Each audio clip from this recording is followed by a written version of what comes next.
Hello, this is the Stories Beside channel. I release videos every day for you. Subscribe and click the bell. Jack stood on the old footbridge, staring gloomily into the dark water. Above his head was the bustling freeway, a brand new overpass connecting the historic part of town to the Beltway. It had only recently been rebuilt. Now it loomed over a small, ancient bridge, like a colossus over a Lilliputian who had come from fear. There he was. Jack seemed to himself just as small and insignificant.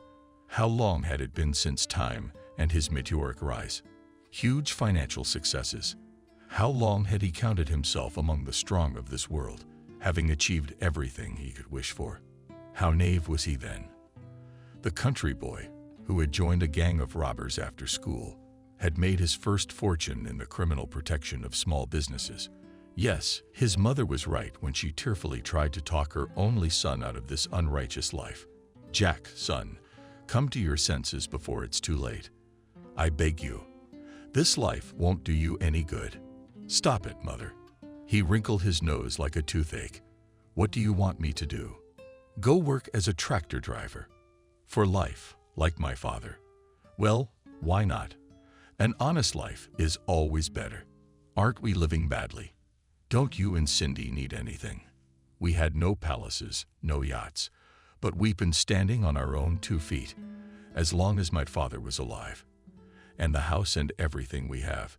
Your father worked hard and didn't rob anybody. What about you, me? With Jack, didn't you think that kind of life wasn't good for me? No, to each his own, you know.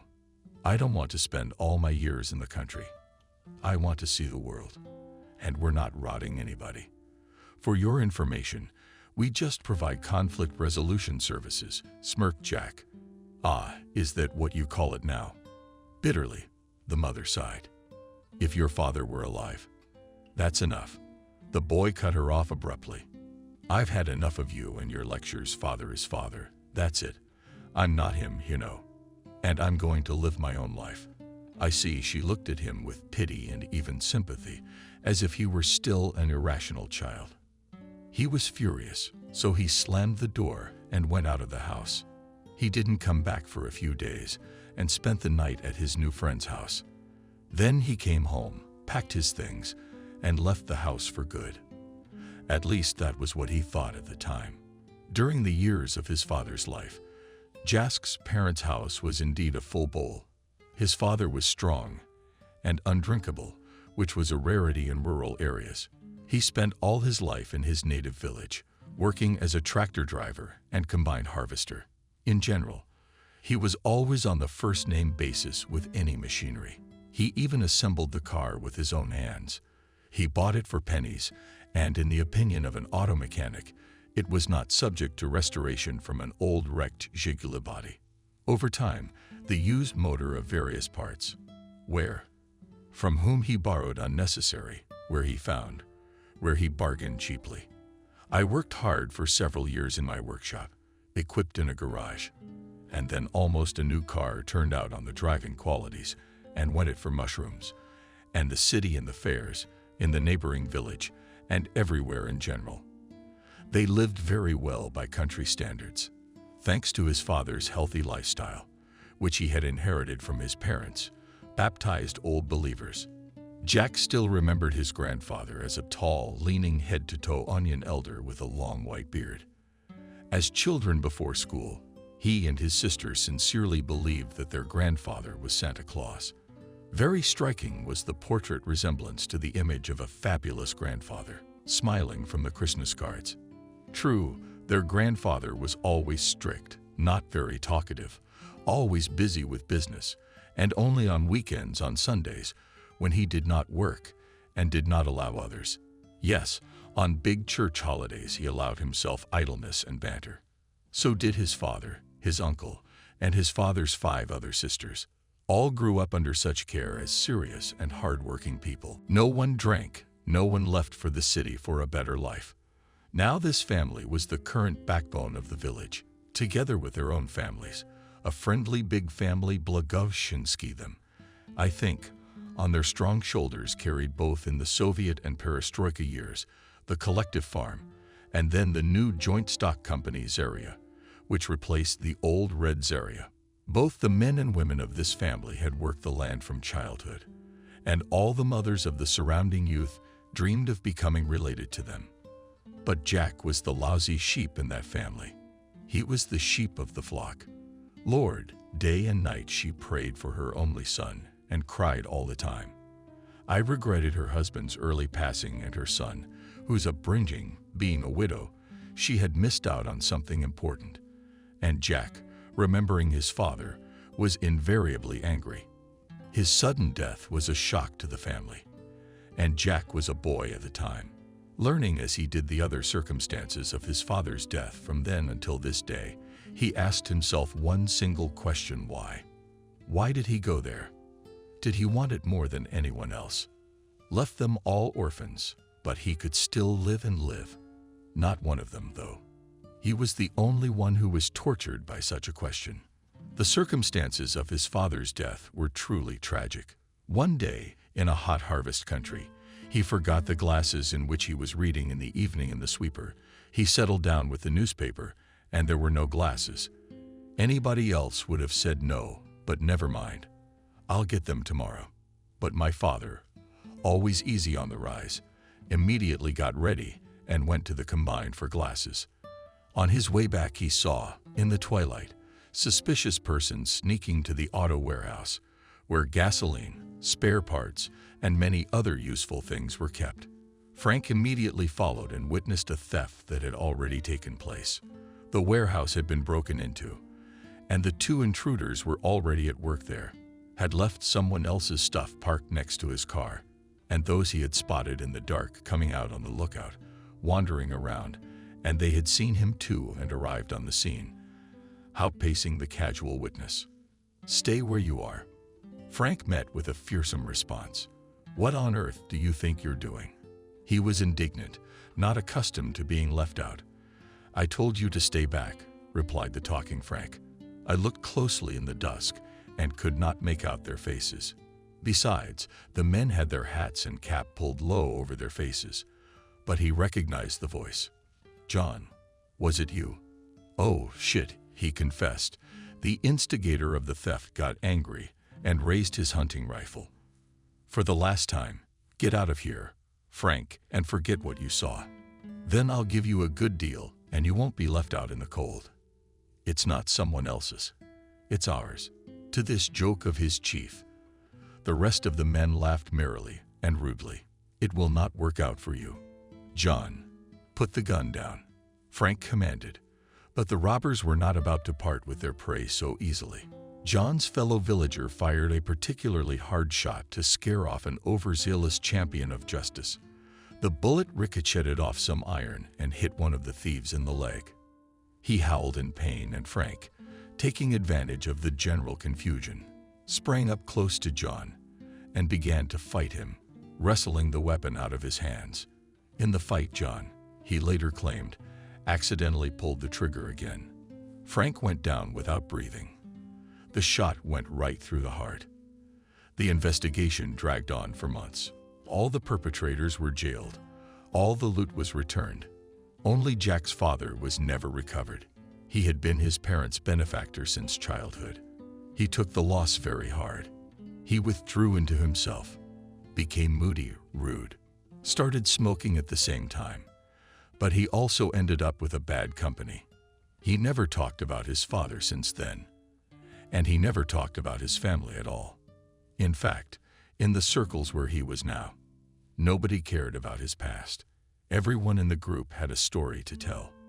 They all had their own baggage and their own skeletons in the closet. Gradually, his and his boys' criminal business grew into a network, reaching as far as the nearest town. There's more. Jack was spotted by birds of a higher flight and made an offer that was impossible to refuse. So he found himself in a city large and very far from his native home. Lost now in one of the countless villages. For the first few years, things were going remarkably well for both Jack and their entire shady business, stretching its tentacles like a giant octopus into all areas of city life. No business of any significance escaped its common fate. It was controlled, milked in exchange, providing protection from countless and far more reckless gangster gangs. Soon Jack, a smart and observant guy, began to realize that his executives had the right connections in both the agencies and the government. He had his own people in the police department, the mayor's office, and everywhere else any problem was solved for dough. Everything depended on the amount of bribe, just like everybody else. I saved enough money. Jack opened his first legitimate project. He opted for a fast food joint, and he didn't lose. The network of fast food, which he purchased as a franchisee, began to develop rapidly, bringing good profits. The next step was filling stations not at the most passable points. Everything there was already occupied by more high-ranking owners, but on the highway adjoining the city. And the project paid off. 8 years after the beginning of such an independent life, Jack became in the eyes of the common people the big businessman, having everything you could wish for several expensive cars, an apartment in the center and another one on the waterfront, another for a mistress country cottage with a large plot in a prestigious place, servants to maintain it, all in order, and money. A lot of money. Money gave him freedom, independence, confidence in the future, a chance to see the world. In short, practically everything. He didn't have a family yet. He wasn't in much of a hurry to get one. He was fine as he was. Jack barely remembered his mother and sister, whom he had left to their fate years ago. Jack was in a dazzling smile. A young secretary whenever he came into his office, and the guards invariably took to his visor, smiling absent-mindedly if he was in a good mood. He would pass by, barely dignifying the guards with a glance, and Helen the secretary would affectionately pat her on the shoulder or even playfully pat her just below the back. She wouldn't have minded if the handsome rich boss had allowed himself more, but right now Jack was infatuated with his current fling. So Helen had nothing to catch for now, but she hadn't given up hope, always ready to oblige as the situation demanded. "Hey, bro." One of his partners in the new business entered the office without warning. They'd grown out of the punk scene these days. It had been a long time since they had gone on raids to collect bribes from businessmen. Their own businesses were, of course, free of any kind of roof, but they regularly brought the due to their elders. And they, in turn, kept a piece for themselves and passed it on to the very top, where exactly that notorious big score was located. And who was he? Jack, like others at his level, did not know. Nor did he ask himself such a question. It was none of his business. Great. Jack stood up to meet his brother, walked over, hugged him, and shook his outstretched hand firmly. "How's it going?" "Oh, it's all right." The guest lazily lounged in a leather armchair. "The girl in your waiting room is fine. You'll use it. Give it to me." Jack waved his hand, indifferently. "So Sit's not up to it." Well, good-naturedly laughed his colleague. "And if I leave?" "Take it, if you like it." Jack generously agreed. "We'll find another one." "All right, let him get us some coffee." He smirked. "And we'll see. I came to see you about that. There's some big money to be made. We need to pool our money together." "How much?" "Businesslike," Jack asked, nodding. That was the order of the day, and he had long been accustomed to such visits, but when he heard the amount he whistled. "But it's a lot. I can't collect that much." "Sell something," the guest advised indifferently. "Daddy said I should." "Yeah." Jack frowned slightly. "But it won't be quick." "What kind of project?" "Roads will be built in the city and in the region. You gotta win the tender, get the dough to the mayor's office. Then it'll pay for itself 3 times over." My colleague briefly outlined the situation. "I see," Jack nodded. They drank coffee with expensive cognac. Then the guest went out to the reception to chat with Lenashka. And Jack wondered what he could sell quickly. It was not even a question of disobeying. It was the kind of business he had to do. Call his friend the realtor. Together, they came to the conclusion that the gas stations would go faster. With a heavy heart, Jack signed the necessary papers and mentally said goodbye to part of his business. Never mind, he consoled himself. It would pay off 3-fold later. Of course, this sacrifice had no effect on his daily life, but his income dropped many times over. After a couple of months, he even had to dip into the dollar reserve that Jack Barry had set aside for a rainy day. "So how was the bidding going?" he asked when we met. The same colleague who stopped by before the gas station sale. "Yeah, totally screwed," he said in a nonchalant tone. "The competitors have outbid us, and we're out of business, so our contributions won't pay off," Jack clarified, trying to sound just as indifferent. An unpleasant chill crawled up his spine. "No luck, brother," he nodded. "Not this time, c'est la vie." And he laughed, put in his head c'est la vie. Jack responded in a faltering voice. "And you?" The man smiled. That was it. There was nothing to cover for. There was no one to claim his rights. There were for the rights, and there were not. "Goodbye, beloved child. We'll have to somehow squeeze to reduce costs. Something to sell, probably to buy again at least one or something else." What should he sell? Jack's thoughts ran to and fro, and there was an unpleasant pounding in his temples. After going through all the possible options, he finally settled on the most painless one from his point of view. "Hello, sweetheart." When he entered the apartment where his mistress lived, he found her lying in a drunken bathtub. "Oh dear," the girl rejoiced, making the welcoming mask. "What are you doing at this time of day?" "I just got back from a fitness class. You won't believe it. My new trainer is the bomb. I swear on my poor legs, Jenna." He interrupted her before she could listen to any more of his idle chatter. "I'm on a case." Yes, she daintily pulled her small and precise feet out of the cloud of foam. "Well then, dial my business." And she herself laughed merrily with her own puns.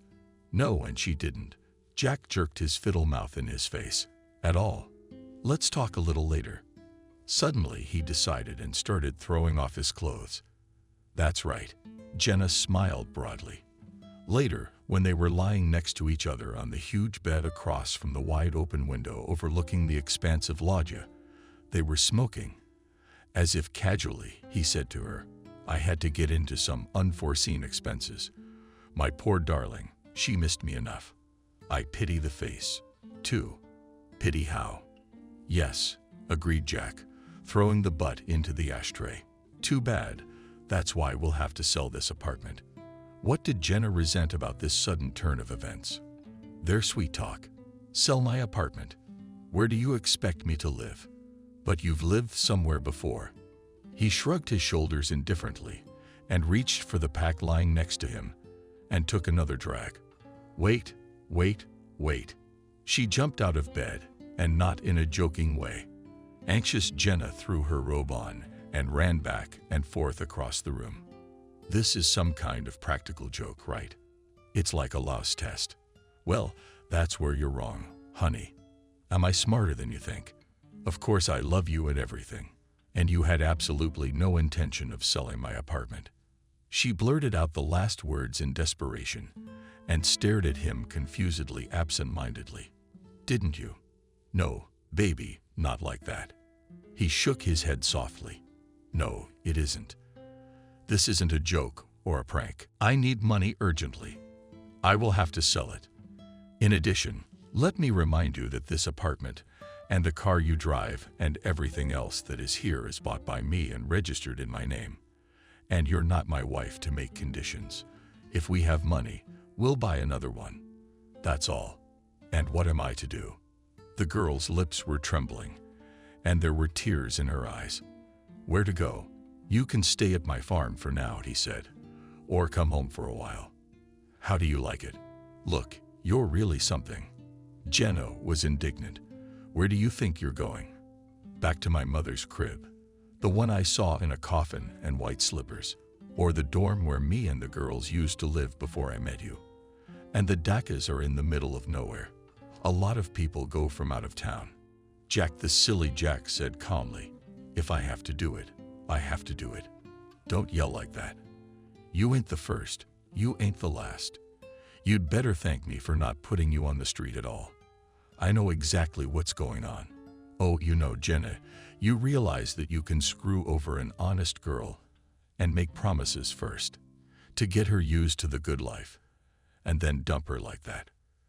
As far as I'm concerned, you're not going to pay me anymore either. I will, Jack promised. He frowned squeamishly. He liked the spectacle less and less, but there was nowhere to go. He did feel a certain responsibility for Jenna, but he had to admit she was overreacting now, and the anger going to his head along with every angry word she said was already suffocating him and keeping him from thinking soberly. I'll only be less until I get things sorted out, he repeated. Now that's really out of line, Jenna shouted. What do you think I am? A pauper? I didn't find myself in a dumpster. I didn't find myself in a dumpster when I agreed to have sex with you. I've made it clear what I'm signing up for. You give me a life of security. I give you love and affection. Isn't that right? And you took advantage of my innocence. How'd you get your innocence kicked in the ass? Laughed in her face. Jack, stop telling me fairy tales. You'd think. I don't know how much innocence you were ashamed of. And that's enough bullshit. Like I said, that's the way it's gonna be. Your job is to keep quiet and listen to the woman. And if there's something you're not comfortable with, go home. Go home. To mommy's wing. At this point, he decided to end the pointless discussion. He gathered his things leisurely, got dressed in the big luxurious bathroom, and left. No more, not listening to the pathetic shrieks. The next day, I called the realtor again, handed over the paperwork for the apartment, wrote out a power of attorney, and the proceeds from the sale should have been enough to buy out some remote gas station. It wasn't much, but it was a relief. I had to make up for it somehow. Jack, your whore surprised us here. Soon he got a call from a realtor who'd been in all kinds of trouble. What else? Jack responded, irritated, busy at this time with the contribution of his manager. Come and see for yourself, the woman said ominously, and hung up. Holy shit. All he could utter when he arrived at the place. Clean and neat. The apartment, luxuriously done the day before, was now a rather pitiful sight. It was filmed and seen. There was everything that could be taken away. There were no plumbing fixtures in the units, not a word at all. There were only shiny black holes instead of the Italian toilet, expensive jacuzzi tubs and bidets. Lamps, sconces, chandeliers were missing. The furniture was gone. Curtains, and other things. Textiles have removed even the blinds, are not too lazy to take away either appliances or built-in kitchen was not at all. What can I say? There was not even an interroom door. It's like the roaring Menides. The realtor raised her eyebrows with a nervous grin. Back then, people really took the door off and took their stoves away. But here, of course, she did her best. She had it so bad for Jack. Nothing. He gritted his teeth, trying to control himself. Anyway, the realtor folded her arms across her chest. It is no longer possible to sell it as a luxury home. No one will give such a price for this trash. I understand. He barely made it out. We'll sell it. The woman summed it up. My commission stays as agreed. There's a lot of work to be done here. I agree. Okay, Jack sighed and hurried away to his room. What was the matter with you? I should have pulled my hair out. I should have had that bitch take the keys in the car and put a guard here. And now I'd grit my teeth in frustration. But I'll get you, he promised. Unattainable yet Angie. And furiously clenched his fists as we happily squeezed him. Meanwhile, a pumped-up guy in plain clothes, hugging, and namesake the same Jenna. Ninka. And now let's get on with it. Not calling me so, capriciously jutting out her lower lip, protested the girl. However, from the persistent caresses of his suitors, do not dodge. Come on, stop pretending.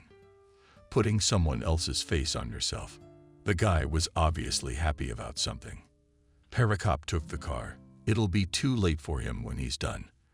The clothes, too, in garages dispersed to us round the hands of all things. Then they are quietly pushing. Oh, you're my precious. He clapped Jenna, with one hand and the other clutching another cold can of beer. And you and I will be at the polish border tomorrow. Guys, acquaintances are waiting. There's a whole Russian community there you'll like. Honey, I'm still a trucker. You'll be a housewife." He laughed again. "How about that? And then you'll have kids," he added. He kisses the girl tenderly. "And that big lug of yours, he'll be out in the field looking for whistles. They won't find my truck. They just can't think of it. And if anything, I got brothers everywhere." The guy was already pretty drunk, bragging. That was it. Fate had clearly turned its black side on Jack. Ever since he was forced to sell his gas stations and lost a substantial portion of the selling price of his apartment and his expensive car as well, trouble kept falling on him like peas. Of the skinny grate burned out, the most beloved profitable cafe in a good profitable place, the arsonist was never found and blamed it on faulty wiring. But Jack sensed that somehow that nasty slut Jenna was behind the incident. Following this trouble, he had an accident, smashed his favorite car to the ground, and hurt himself badly enough, even though he was not at fault in that accident. The truck driver fell asleep at the wheel and went so far on the oncoming road that he collected a bunch of 5 cars. However, one of the victims was even less lucky than Jack. It was fatal there, and our hero was hospitalized with multiple fractures and bruises. His head, thank God, was not seriously injured, and his spine was also oak, but broken ribs, bruised internal organs, and a broken leg. Leg in 2 places still required a long rehabilitation, finally discharged after a few months. Jack found that his manager had safely fled to an unknown destination with most of his assets, and business was in complete chaos. Profits were almost non-existent.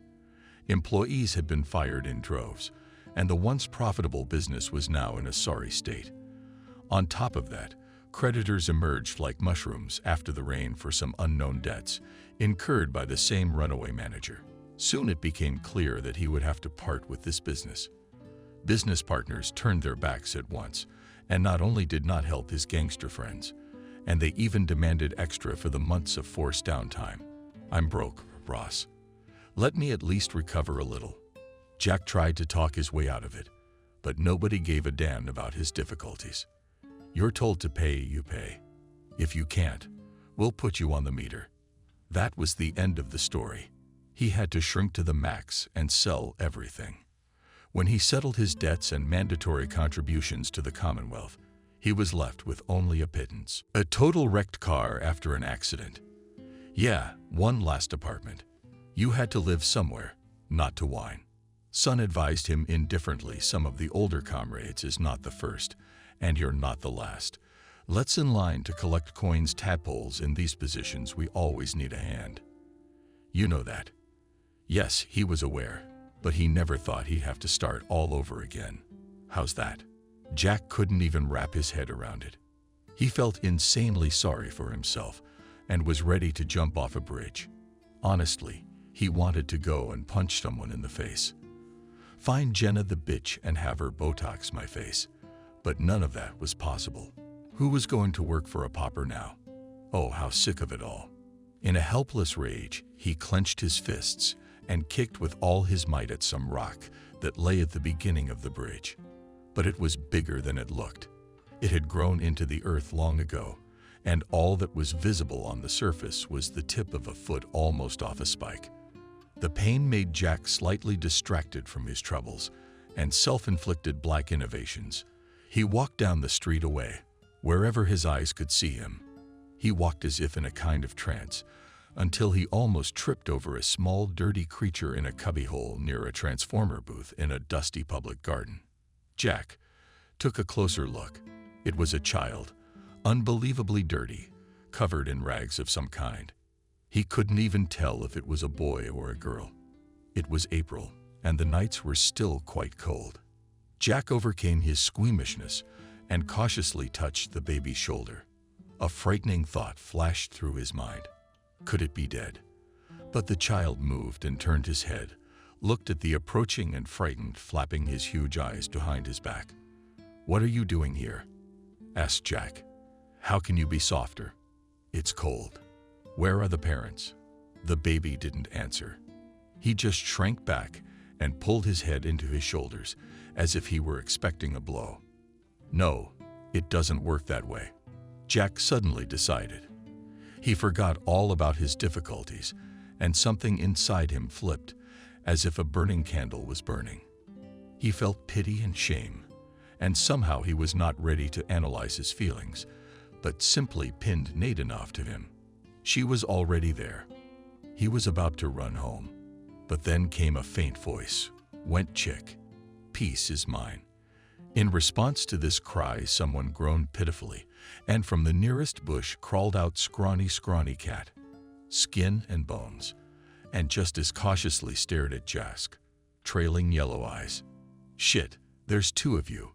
Jack hesitated. Both the cat and the baby he could hardly carry on foot. Besides, the cat didn't seem very cooperative. What to do? "You know, buddy, we're going to call an animal cab now." Jack suddenly had his own conjecture and decided. He and Jenna had used such a service once before. She had a hankering to get a Spitz at the time.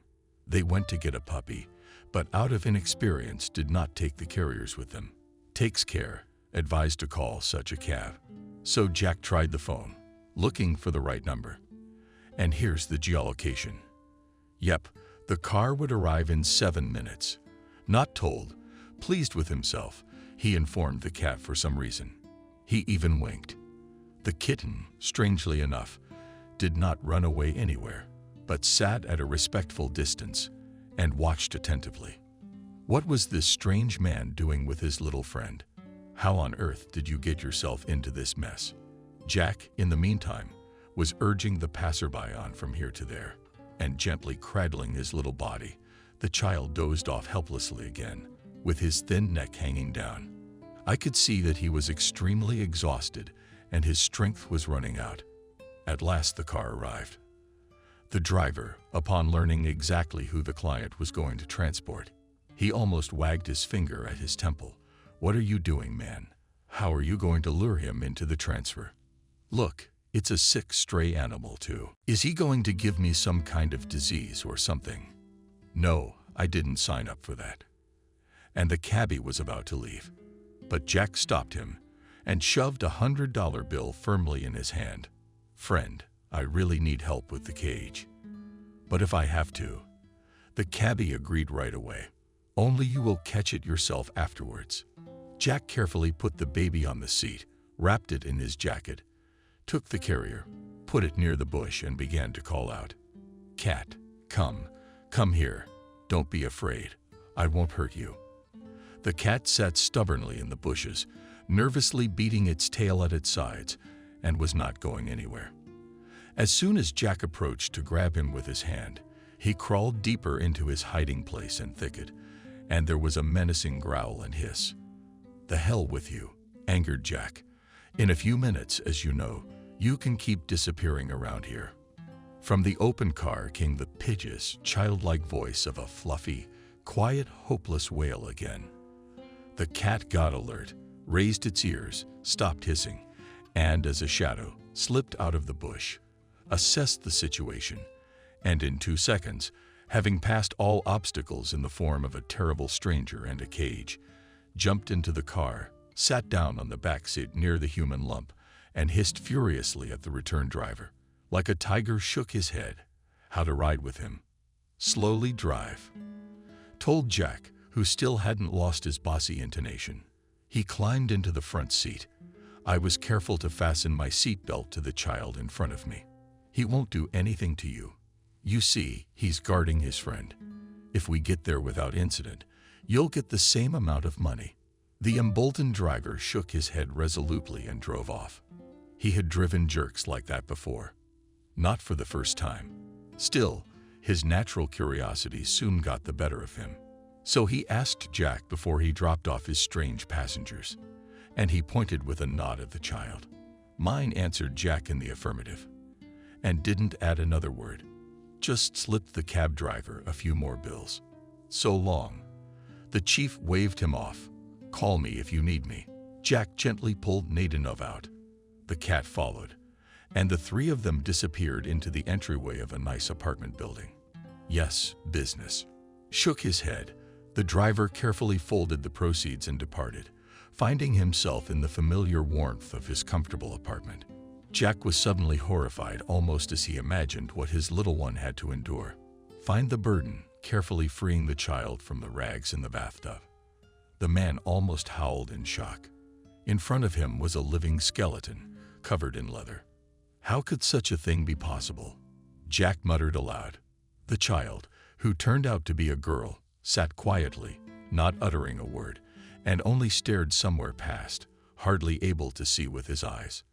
Jack managed to wash the baby with warm water and shampoo, wrapped her in a towel, and brought her to V. He went through the closet, found his smallest t-shirt, and somehow fitted it to her skinny body. I put the baby on the couch, moved a chair nearby, so that, God forbid, she would not fall off, covered her with a warm blanket, and went into the kitchen to warm milk in the microwave, made a sandwich with sausage and brought it all to his unexpected guest. Hold it up to your ears. An animal light glittered in the girl's eyes, and she went away almost as much as a cat from the bushes pounced on Jack's food at the sight of this sight. About a hiss of cold sweat Fluff called out to the little one, leaving a small bite of sandwich and searching her eyes. The cat, still sitting in the hallway, hanging for clothes, was immediately there, and in one fell swoop swallowed his share. You're really something. Jack barely squeezed out and went to make another portion of food. The cat opened a can of Sprats in the kitchen. There was nothing else suitable, and he poured milk into the saucers. Kitty, kitty, called out to the animal. I didn't have to say it twice. In less than a minute, both the tin and the saucer were clean to a shine, and the girl swallowed her food again instantly. But she didn't say anything. She just sighed contentedly and threw herself on the pillow with her eyes closed. The cat crawled under the couch and fell silent there. Jack began to think. He needed a doctor. That was understandable. But if he took her to the clinic, they would ask a lot of questions that he didn't have the answers to. And of course, they would take the baby to an orphanage. Then he, Jack, can hardly do anything to help her. What is he? An out-of-work gangster, a bankrupt businessman. He doesn't even have a job history. No child welfare agency would give a child to someone like that. Strangely enough, he didn't ask himself why he wanted a child at all. He just felt a pang of insane pity and a desire to protect him from the world at all costs. This small and helpless creature. Thinking thus, Jack decided to call the doctor who had treated him at the clinic during the last months of his recovery. He answered immediately, not surprised at all, and said that he would certainly come to the call. He named an amount. Jack still had some money. Not much, of course. But compared to the same cab driver, he could probably be considered a man of means. Smirked mentally at the pun. The guy, while waiting for the doctor, decided to clean up a bit. It had been a long time since he had had to do this sort of thing. But the amazing thing was, now that he had someone to try for, the job was so messy in the hands of the door to the guest bedroom. He covered it so as not to disturb his occasional guests, and he got down to cleaning himself.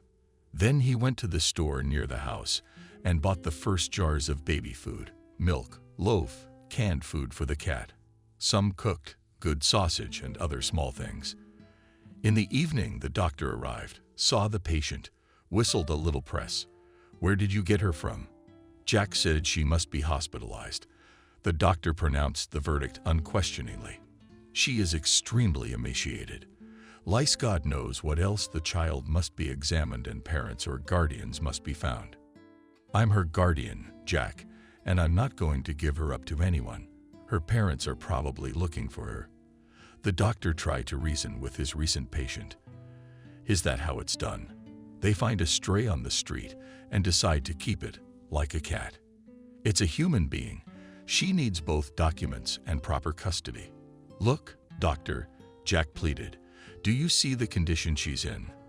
The custody she has now. Don't you know how things work there? Let her stay with me until she gets better.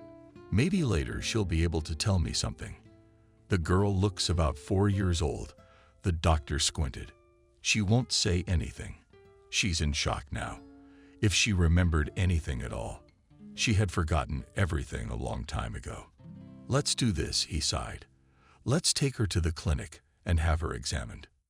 If something serious comes up, there's nothing to be done. We'll have to make a card and draw up all the papers. Call in the specialists from child welfare. And if outpatient care is possible, will you take a nurse for her and nurse her at home? But I warn you right away, it's all solely your responsibility. Of course, Jack assured him. Here you are. Thank you very much. Fortunately, nothing more serious than malnutrition and developmental delays were found in the girl. For the second month, she was at Jack's house, with 2 nannies on duty at all times. It was as if the boy had grown wings. He wanted the girl to get better so badly that he would do anything, even if he did not go back to unloading wagons in the criminal structure. And since he had no debts and there was no more business, no one was looking for him. Jack looked for a good repair shop and a cheaper one. Finally found one, repaired his car there, and got a job as a cab driver. And between shifts, he really went to unload cars on the railroad. Tired as hell. But at least I had something to provide for. For money, for treatment and care. And not even getting into his meager by previous standard stocks. Yes, he named the girl Molly, and her fortune made a big difference. She got better. She didn't look like a living skeleton anymore. She began to speak and even smile a little bit. The cat, invariably present next to me, also distinguished itself. He grew a new coat, stopped hiding under cupboards and beds, and still guarded his little companion like a good sheepdog. Allie smiled at the little girl when she saw her patron, mangling his name ridiculously. Hello, Molly. Coming home, he brought her sweet buns with raisins, chocolate ice cream, colored pencils, plasticine. How did you manage to go for a walk today? And the girl nodded. We went for a walk with the nanny. We walked for an hour in the morning until it rained, said the nurse. And in the evening we didn't go. It is very wet there. The doctor told me to be careful. I don't want to catch a cold. Isn't that right? Jack approved. We'll have tea and buns now. Yes, Molly. Yes, rejoiced the girl, and caught Jack by the arm, walked with him to the big and bright kitchen at the table. While the kettle was heating itself, she sat on his lap and purred like a little kitten rubbing the boy's clothes and hair. Time passed. The doctor increasingly persistently asked what Jack intended to do with his ward. He stipulated, promising that here was another week, and we'd think about it, and all in that vein. In fact, he broke out in a cold sweat every time he imagined what would happen if the day were taken away from him. How would he live then? For what, in this little girl, was now the whole meaning of his existence. A whole world previously unknown had come into focus. In the end, Jack decided on this. It was no longer possible to stay in the city. That was clear as day. A little more, and the doctor would help, and the kind neighbors would report him to the proper place, and the ruthless officials would take him away for the day. So he had to go somewhere where no one would find them, and no one would ask too many questions. But where to exactly? Where to find such a place? Jack thought long and hard, guessing this way and that. If only all this had happened before, when he was rich. Then she and Molly would go anywhere in the world, even to the Maldives or the Himalayas. And they would have lived happily ever after, though, thinking along those lines.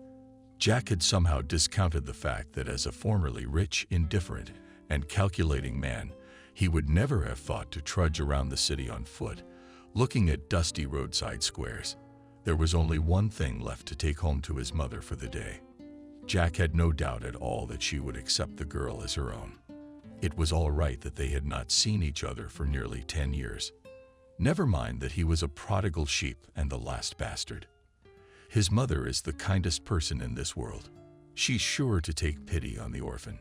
There, in a village far from the bustling metropolis, no one will be surprised that he brought home a child.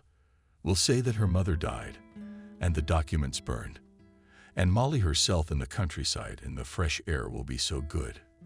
Jack was now more and more reminded of her own childhood, behind the veil of life away from home, fussy, wasted bread. It seemed fabulously beautiful. How happy they were as children, as they sat by the heat of the writing stove. On long winter evenings, when the adults, having completed countless activities of the day, rested, indulged in simple domestic pleasures, Mother would knit.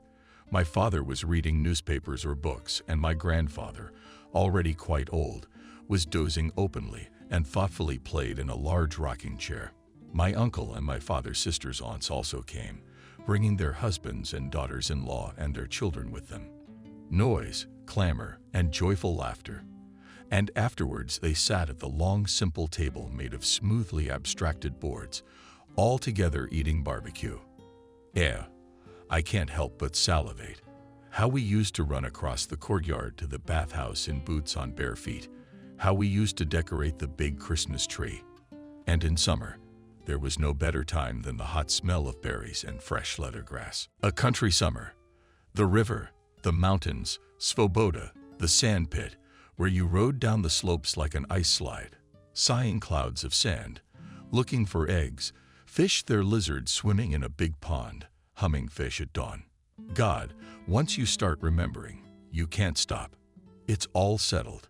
He and Molly are going home to the country. And there was only one nasty thought dragging at the soul like a beetle on a tree. It wouldn't let it rest. Is his mother still alive? Lots of things.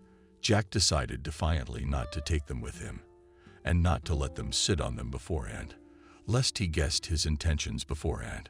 The doctor, who is already frowning more and more every day. Little by little, in small pieces, I carried to the car the necessary things that would come in handy on a long trip with a little one. A pack of diapers, wipes, wet supplies of water and food in sold-out packs, a couple of toys so Molly is not bored on the road, some clothes, bought something new, took some of the old stuff away, and even bought a second-hand map. I waited till the planned day, sent the nurse to the store, asked him to buy something urgent for the day. I put the cat, which got used to the new master, into the carriage. He left a power of attorney for the apartment in advance with the same realtor. She had never once let him down. She knew and did her job. Well arranged and where, to which card to send the money. He didn't tell her he was leaving for good either. Said he had to go away on business for a while. Here we go, Molly. Jack fixed the little girl's jacket. Now you and I will go to the village to grandmother's house. Very demanding, capricious little girl stretched out. Where's a bite? With us. Don't worry, it's sitting in the back. Look. He took out a plastic cage and showed her. See, our Fluffy is coming to the country with us. And Molly smiled. She likes to ride in the car with them. Jack often took her to the park or the waterfront for a walk. And now the girl decided that they were going on one of those walks. You get some sleep. We're going for a long ride. The guy gently strapped the baby into the baby seat with the harness. Long, but fast, you know. Yes, Molly nodded and smiled dazzlingly. Let's go, Daddy. Let's go, daughter. He looked at Daddy's Molly with emotion, and she had only recently begun to call him, at the instigation of the babysitters. And when Jack heard her call her for the first time, he almost burst into tears. God, he'd tear anyone to shreds for that baby, so he wouldn't tire much for the day. Halfway down the road, he stopped to spend the night in a roadside motel. Though he could have driven clear roads to the spot, it was 13 hours, no more. But there was no hurry, so they had a quiet dinner. They walked around the covers, said goodbye. They read a bedtime story about the princess, and Molly went to sleep peacefully by her caring daddy. And the daddy was not a fool, and being afraid of being chased, covered the license plate with a special film. Now they could not be found, even on the cameras, if they were caught. Early in the morning they drove on, and in a few hours they reached the border of Jack's home region. Here began the most familiar land of his small homeland. It seemed as if every tree, every roadside pole, and even the stray dogs lying lazily at the gas stations on the road greeted them in a special way. What is it with me not like old age creeps up with surprise, he thought, and then, laughing to himself, chased away foolish thoughts. What the hell is old age? He wasn't yet in his 30s. Next year he would be. It was getting closer and closer. He and Molly drove up to Jack's home in the village. Home sweet home. How good is it here?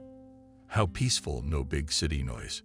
No, the perpetual hustle and bustle, and smiles, and running around. The expanse, the heavenly breadth of the vast fields running away into the distance. Jack opened the windows and the fresh, clear, particularly piercing air of autumn filled the cabin. He sighed greedily at this tart aroma of rotten grass leaves, stored skipping mushrooms, and manure. And he himself did not notice how the road sign with the name of his village already appeared. Molly by pulling him serenely sleeping girl. We're here, we're coming out soon. Wake up, baby. Molly baby muttered, waking up and wiping her eyes with her fist. Molly baby. Yes, yes, of course. Baby girl smiled the happy daddy. In the last month his Nadia began to speak better and better. And here I am even correcting my father, you are my good one. He parked near the common house, unbuckled the chair, picked up the girl in his arms, and stepped toward the familiar to the painfully familiar gate. His heart clenched in his eyes. Tears came to his eyes. Taking a deep breath, Jack pushed the door with his hand, and the door wouldn't budge. He put it back, his foot already in it, and stood staring dumbly at the wicket for a few seconds. What kind of news was this? For as long as Jack could remember, no one had ever locked a door in the village, much less a street one. Distractedly regretted his eyes, found the button of the bell, neatly covered with a piece of rolled-up rubber on top, so as not to get wet from the rain. So that was a novelty, too. Had my mother really brought a bell into the house?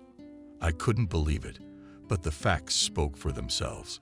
With a shrug, Jack pressed the white round button for 2-3 minutes. Nothing happened.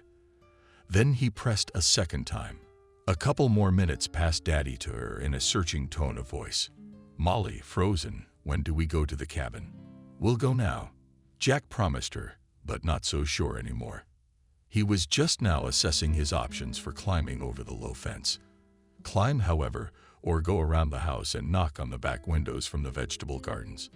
There had been no fences there for centuries, but everyone's vegetable garden was down by the river and potatoes grew freely. What in the world is going on here? Jack grumbled unhappily, and was about to really go to the back of the house.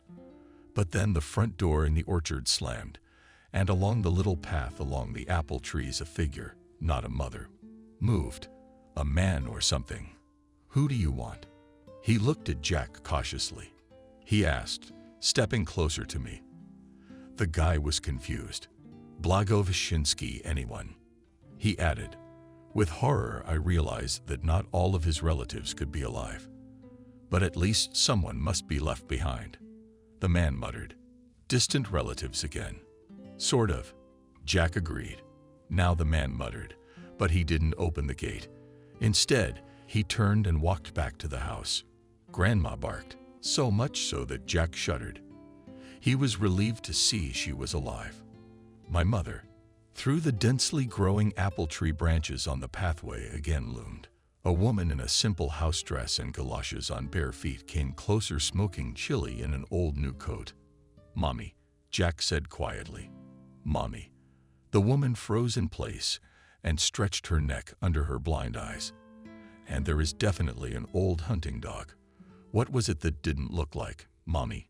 Jack stepped forward and leaned over the low wicket and held out his hand to his mother. Mother, it's me.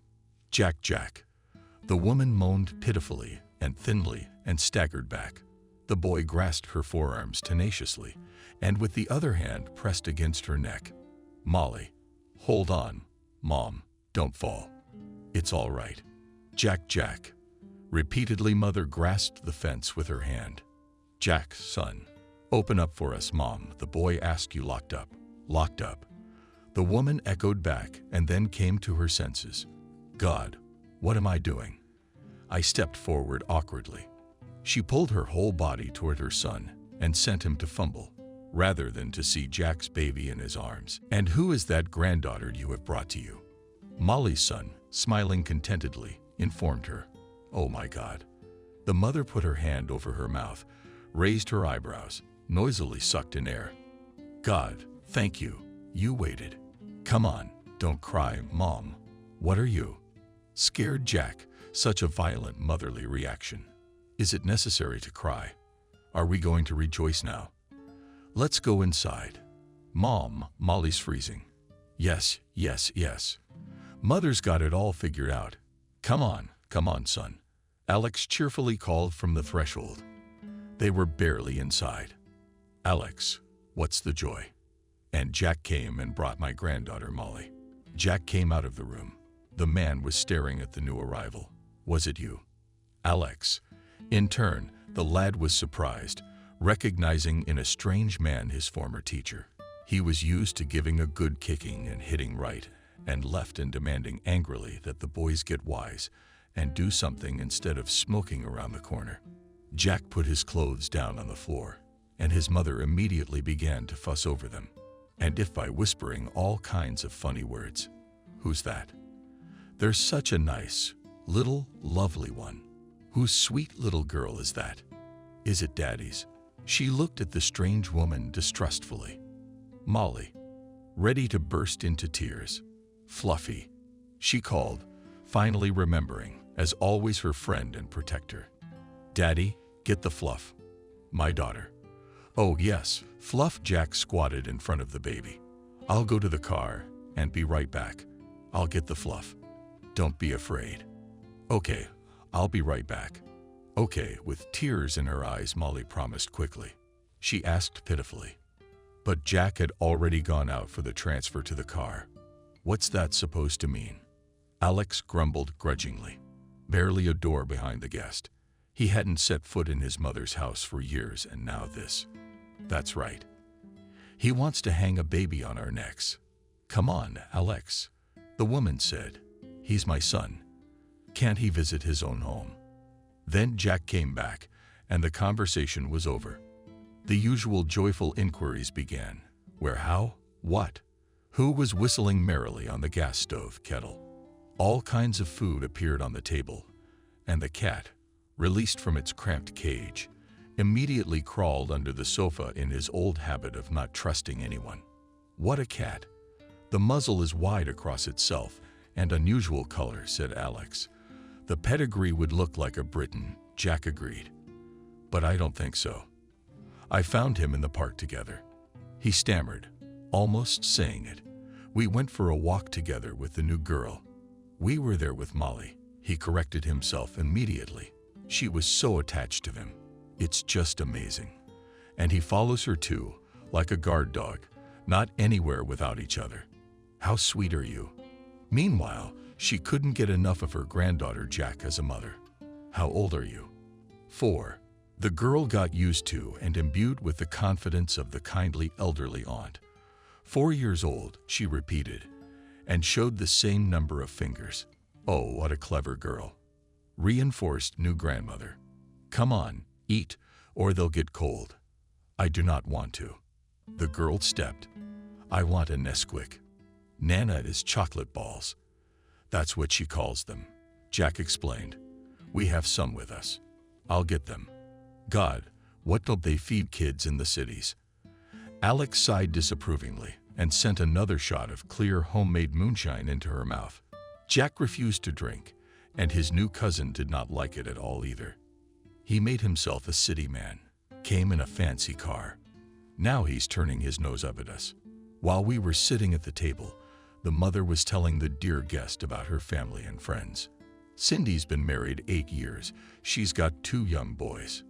You ought to call them in. Let them at least stroke you, and you on them.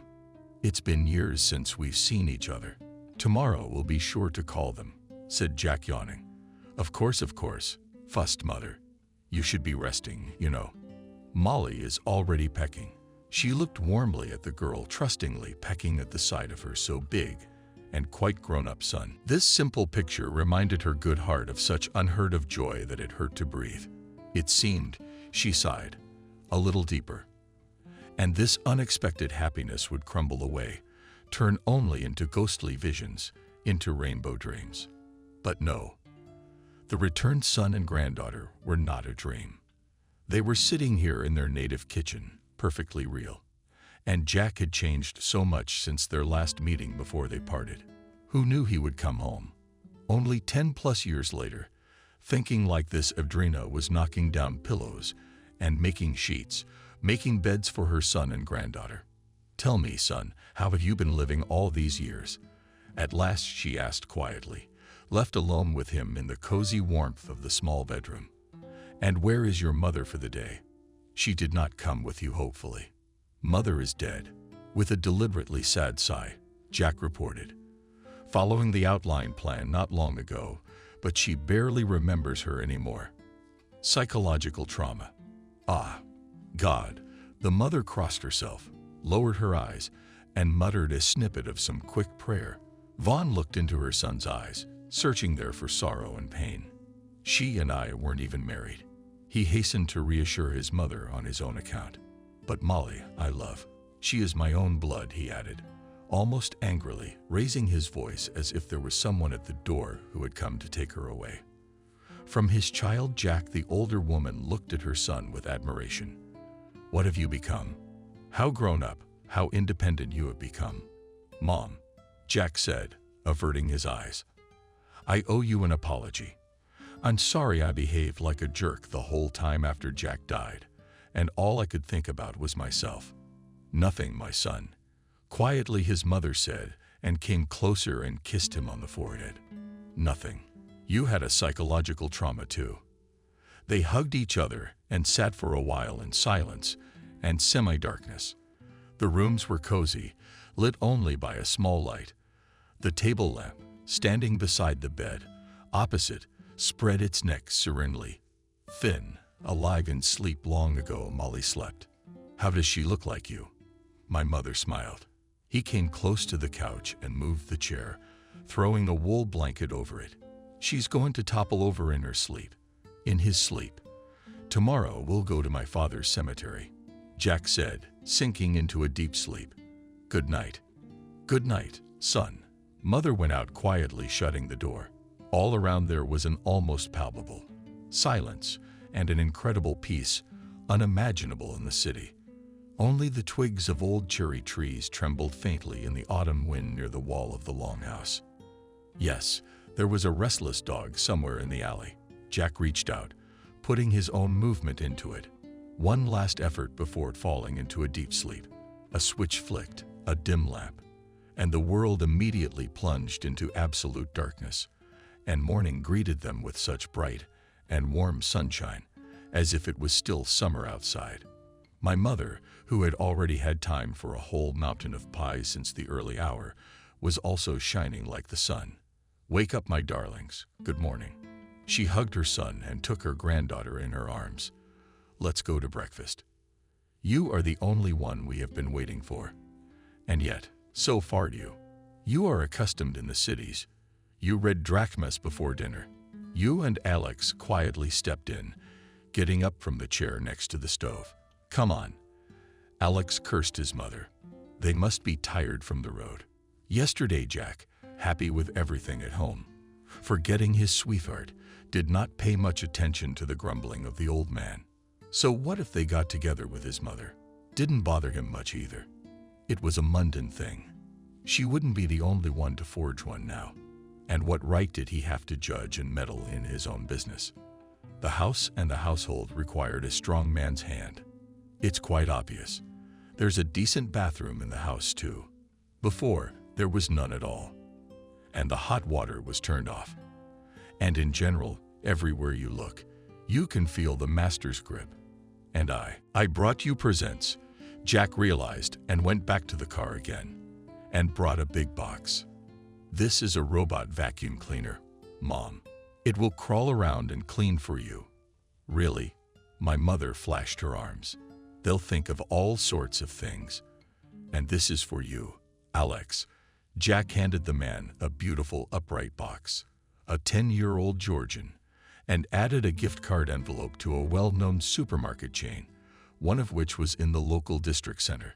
Well, for some reason Jack blurted out in a smile, "Alex, pleased with the gift." "You shouldn't have been." "Yes, you should have." "Well, let's go to the cemetery."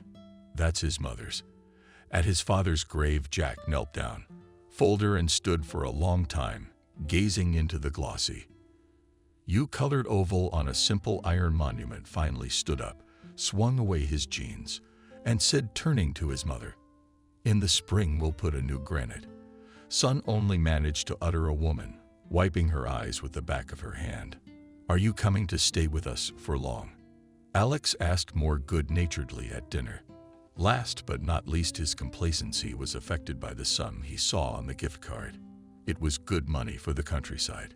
You can buy, for example, a lawn fork or a water pump, make automatic irrigation, so you don't have to walk through towns with a hose, and don't make mud. Yes, there are many things you can buy in the economy needed. It is only necessary to think carefully. We have to think hard, so as not to miss a chance. "We'll see," Jack replied evasively, not wanting to give away his intentions just yet. He needed to look around first to see what was what. He had already seen his sister. After the cemetery, he'd gone to see his mother and Molly, and met her husband.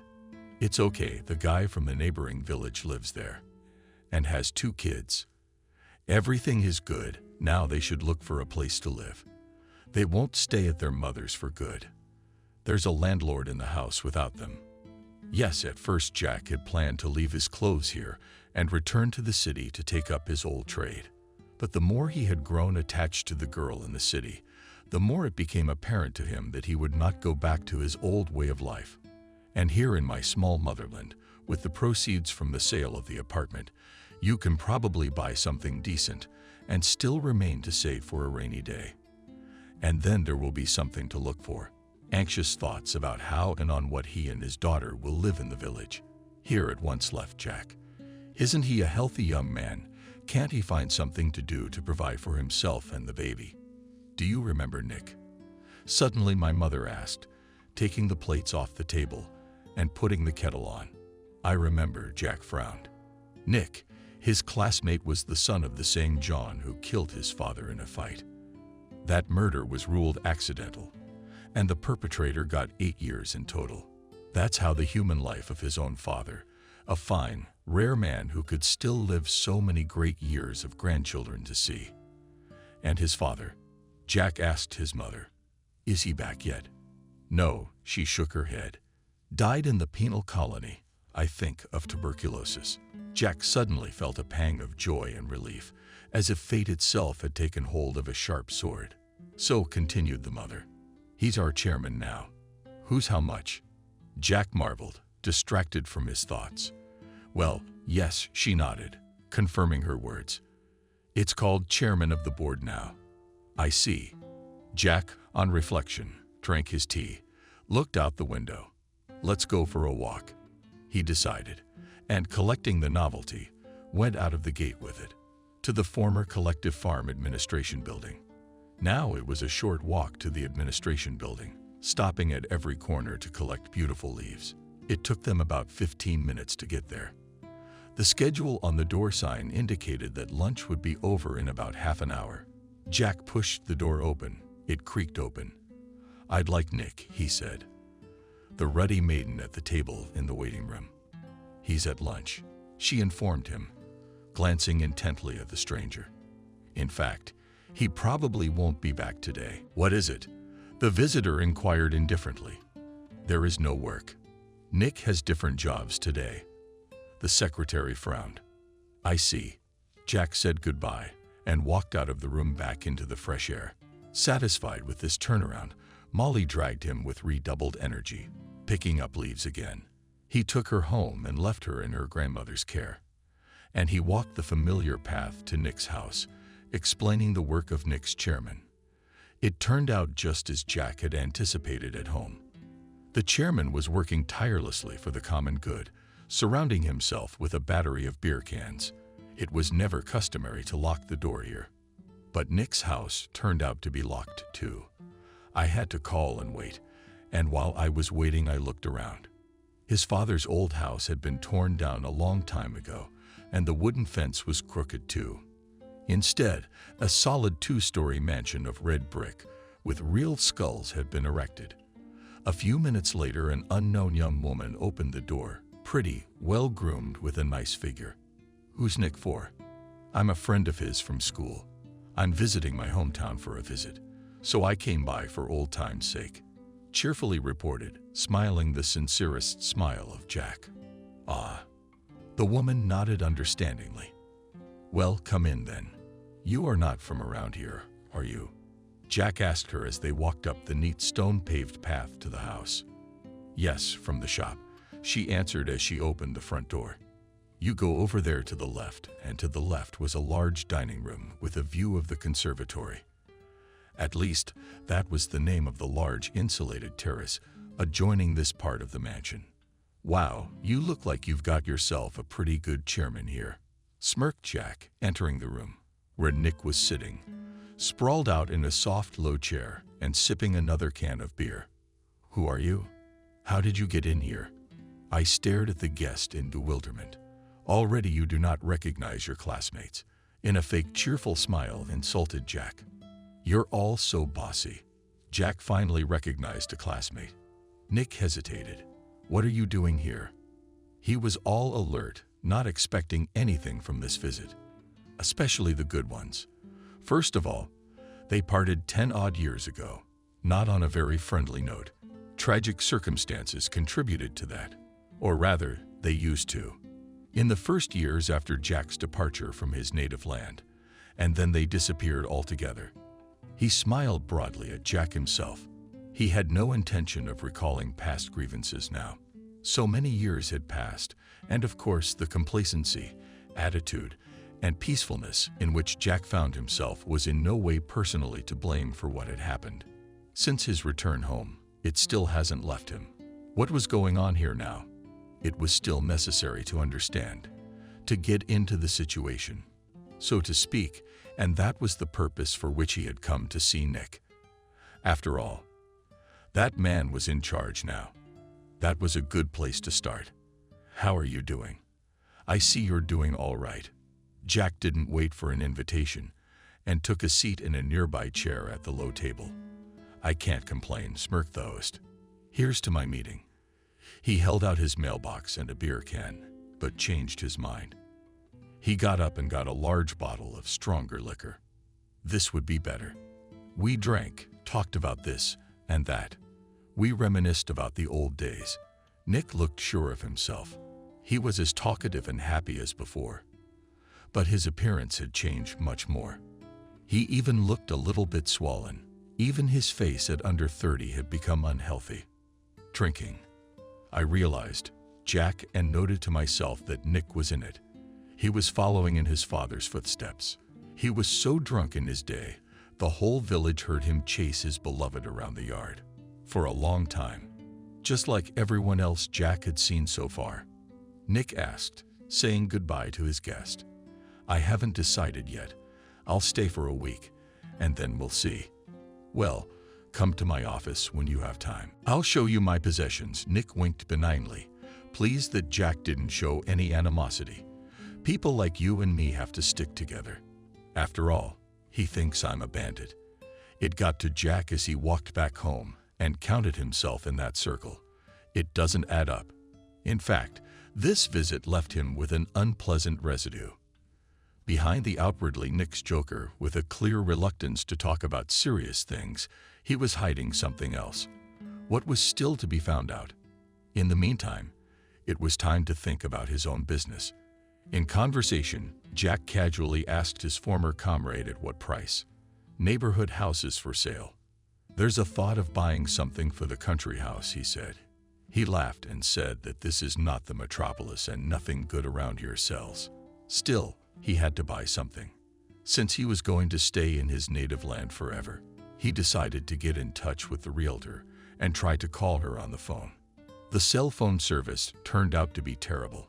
Nothing threatened, and the connections, barely stopping, dropped every 15 seconds. What kind of Wi-Fi do you have here? He asked his mother. I can't get cell service at all. You made up Wi-Fi too. She laughed. A good one. It hasn't come to us yet. All we have is the mobile internet, and then only once in a while. Everyone who needs something urgent. But the suburbs go. No way. Jack was amazed. They still haven't got normal internet. What a horror. And in neighboring villages there is only in the district center, my mother said with a wave of her hands. We do not suffer. But the young people, of course. Howling, of course. You can't even go to school without it now. Jack shook his head. Well, they don't think about school in the first place. Mother laughed again. So go to the suburbs, son. If there's anything important you need. Yeah, man, puzzled Jack and thought about it. It turns out that not everything is so smooth in the native land. And then it was as if it hit him. That's what he needs to do. He will open a company and become a local provider. He will set up normal high-speed internet in villages via fiber optics. The money from his apartment should be enough for such a venture. Small business loans are now available through the bank. We went over this more than once. The guy's mood immediately picked up at 12 o'clock. By the standards of the dial, it was all right to stay at his mother's for a while. But he had something to do. And he'd been into that sort of thing since he was a kid. Although he had received no education other than high school, he had an excellent grasp of modern communications. All that remained was to wait until the apartment was sold. In the meantime, he would take care of the registration of the legal entity. It was not the first time for him either. He registered the body like all the others, connected with civilization and official structures. I was in the district center. At dinner, Jack said he had some business there and offered to go with him to buy something he needed in town, a gift card to use. If you have an idea what to use it for. Oh, Jack, that would be nice. It's beautiful in a car. Alex's mother was happy to see us. We should go to the Social Security office and to the doctors. We should make an appointment with his cardiologist. We'll do everything with vigor, Jack promised. Are you going to take your time? Shall we go in a couple of days? Thank you, Alex. I shook his hand. I respect the right approach. Come on, we are not strangers now. Jack smiled. Actually, if you need anything, don't hesitate to tell us. We'll solve everything. At Jack's apartment in the city the morning after his departure, the nurse, and the doctor met. Somehow they left. Where to? The doctor asked grudgingly. To rest, or what? Did he think he would be with someone else's child? I don't know. The nurse shrugged his shoulders. I have not been informed. Just wrote me a letter from the landlord saying they would be gone for a while. He asked me to keep an eye on the apartment, and he sent me money for a month in advance. He was kind of on vacation, and then we'll call each other. Well, I called him too, but his phone was unavailable. The doctor was indignant. The girl needs to be properly documented. She needs to do. What kind of approach? What irresponsibility? What kind of irresponsibility? Suddenly the nurse objected to him. Our Jack is a good man. He was a very responsible person, and he never treated me or my partner badly, always polite and courteous. He's very fond of the girl, in spite of the fact that she's a total stranger to him. But how do you know? I think maybe she's no stranger. Maybe he's not telling me something. And she looks just like him. And he calls her daddy. And he loves her for real. Why doesn't he want to do the paperwork? But that's his business. Everybody's got their reasons. Oh, you and your trivial grin, Dr. Koldoff, very impolite. It is necessary to check what he is going to do with the child. You see such diarrhea here. What bastards aren't there? But that's a bit far-fetched, isn't it? She's really pissed off. Honest woman. Jack's not a creep or a maniac. I know where you're going with this. You should be ashamed of yourself for saying that. And she began to open the door from the apartment to the entrance. Grumbling unhappily, she let him know that the conversation was over. The doctor was forced to retreat. As a man of responsibility and a good professional, he was tormented by the thought that by entrusting his life to his wealthy patient, he might become an accomplice to some heinous crime. Let us not criticize the honest doctor too much for such thoughts. It is true that he had seen a great deal in his life. He had all sorts of patients, and their motives were very different, and their minds were sometimes full of things that made one's hair stand on end. For instance, just now he was watching a girl from a very wealthy family who suffered from a peculiar personality disorder bordering on schizophrenia. It seemed to her, and had been for a long time, that a child had been taken from her, though she had not and could not have had any child. The girl had been ill for many years and was always under the close supervision of her relatives, either at home or in a clinic for the mentally ill. His doctor had been invited to see her recently, on recommendation, and he had managed in this brief time to be surprised by nothing for a long time. He had heard so much from her. However, to hell with her, with this poor mental patient. The doctor interrupted his own thoughts. There was something else to think about, whether or not to report the theft of the child to the police. For one thing, there is every reason to believe that the girl might be harmed in some way. Her so-called guardian left with her in an unknown direction. He did not confirm his rights to the child in any way, and he is not trustworthy either. It is not clear where he works, where he gets the money to live a pretty good life. Probably some gangster. See what kind of card he has. How can you earn money for such a car by doing it honestly? On the other hand, if Jack wanted to hurt the girl, why would he take such care of her? It's hardly a manifestation of a maniacal tendency. The doctor had seen them together more than once. The man treated her as if she were his own daughter, and there was nothing suspicious in his demeanor that a well-read professional eye could see. In the end, our doctor came to this conclusion. He would go to the police and ask if anyone was looking for a child who resembled Nadia by description. If it turns out that they have, then he'll tell them and let it happen. If not, he wouldn't say anything, and he'll explain that he had to check. A story he told to one of his patients, all the more so because she really did say something like that. At this point, the doctor calmed down, went to the diner, drank coffee with some bun, and went on with his business.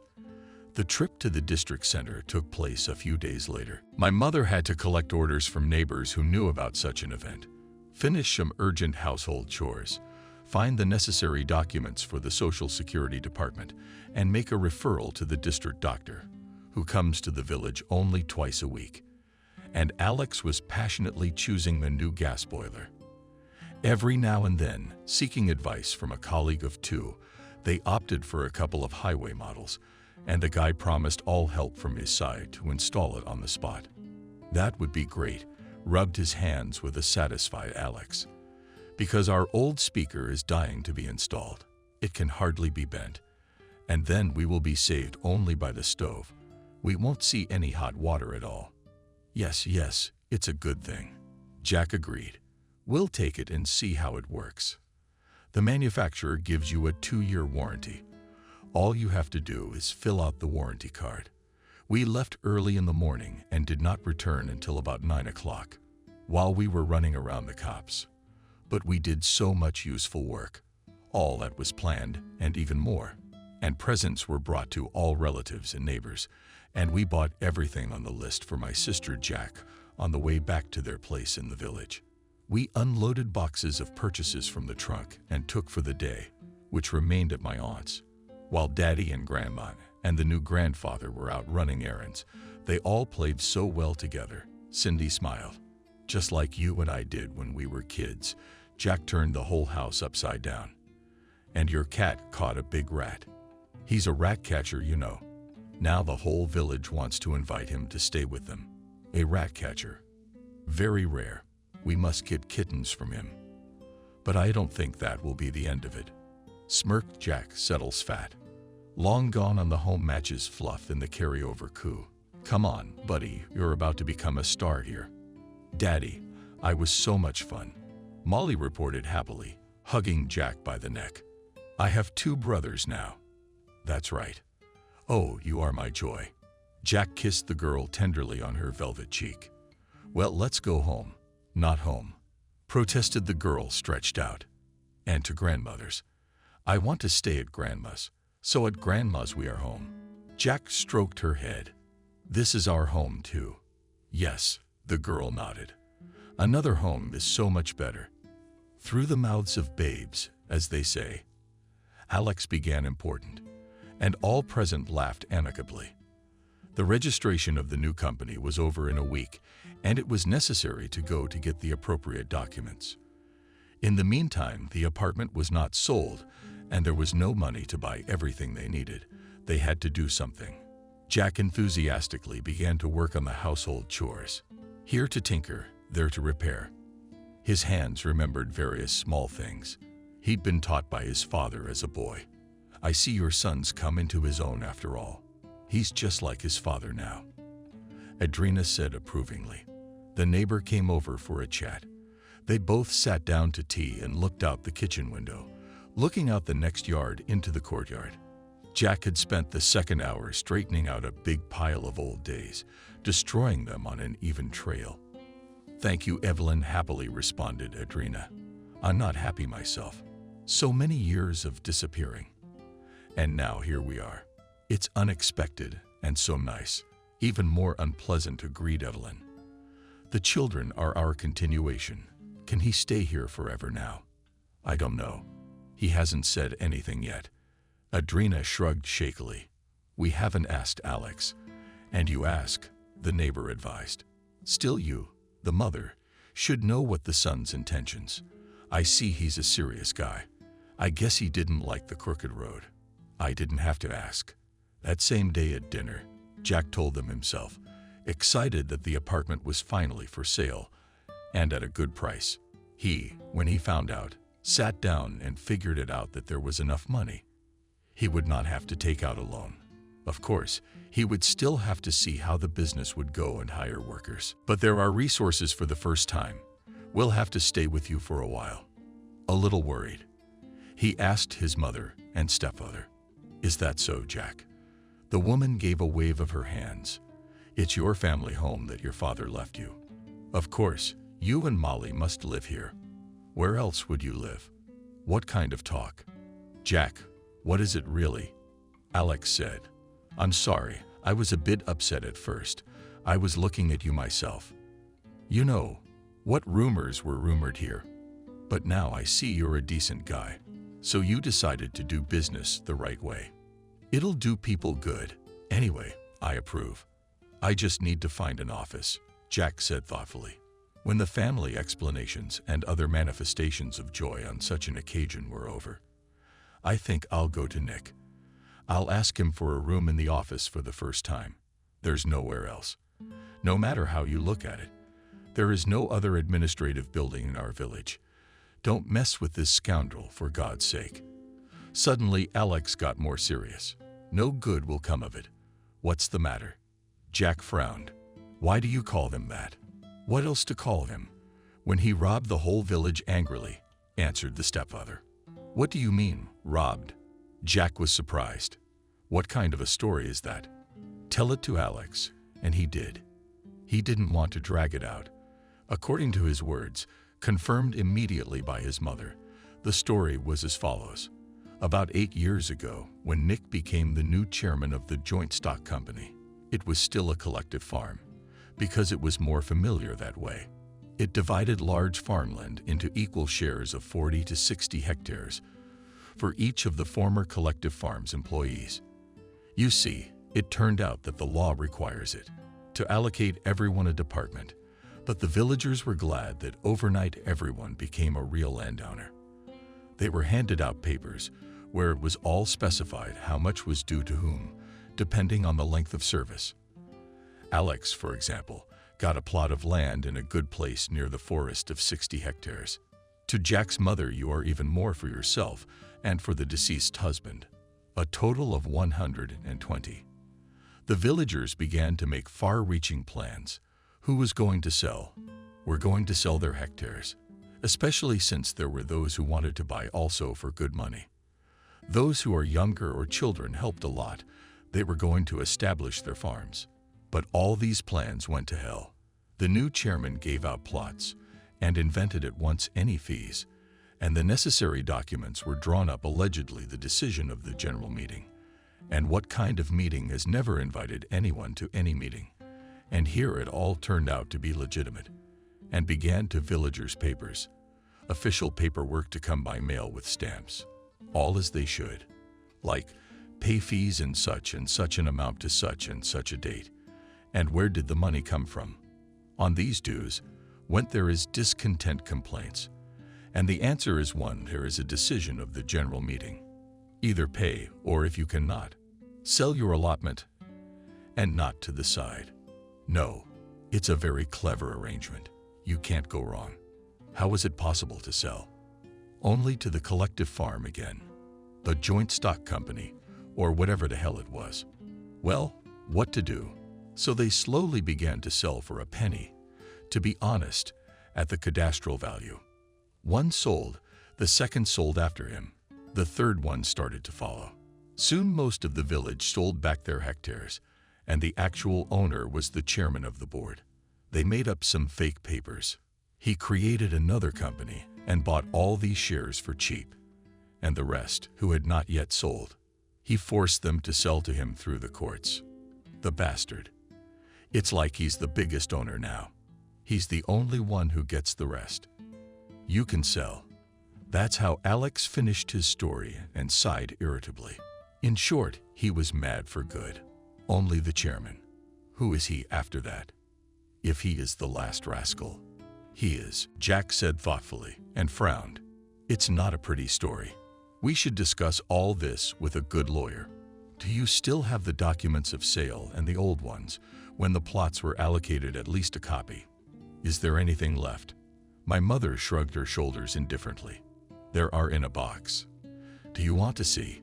Yes, I'll certainly look later, decided Jack when he had some business to attend to. His business took a lot of time and effort. Molly was mainly dealt with in MATI Alex, and Jack did not come home until late at night in a state of fatigue to the point of impossibility. But at the same time, he felt a deep satisfaction from the results. Everything was going as it should. It was eventually decided to set up temporary office space in Alex's house, still orphaned, having stood for several years without an owner, when she and Adriana decided to move in together. The choice somehow fell on its own on her dwelling. What woman in her right mind would trade her own comfort and coziness for a disorderly nest for the apple of the bachelor's eye?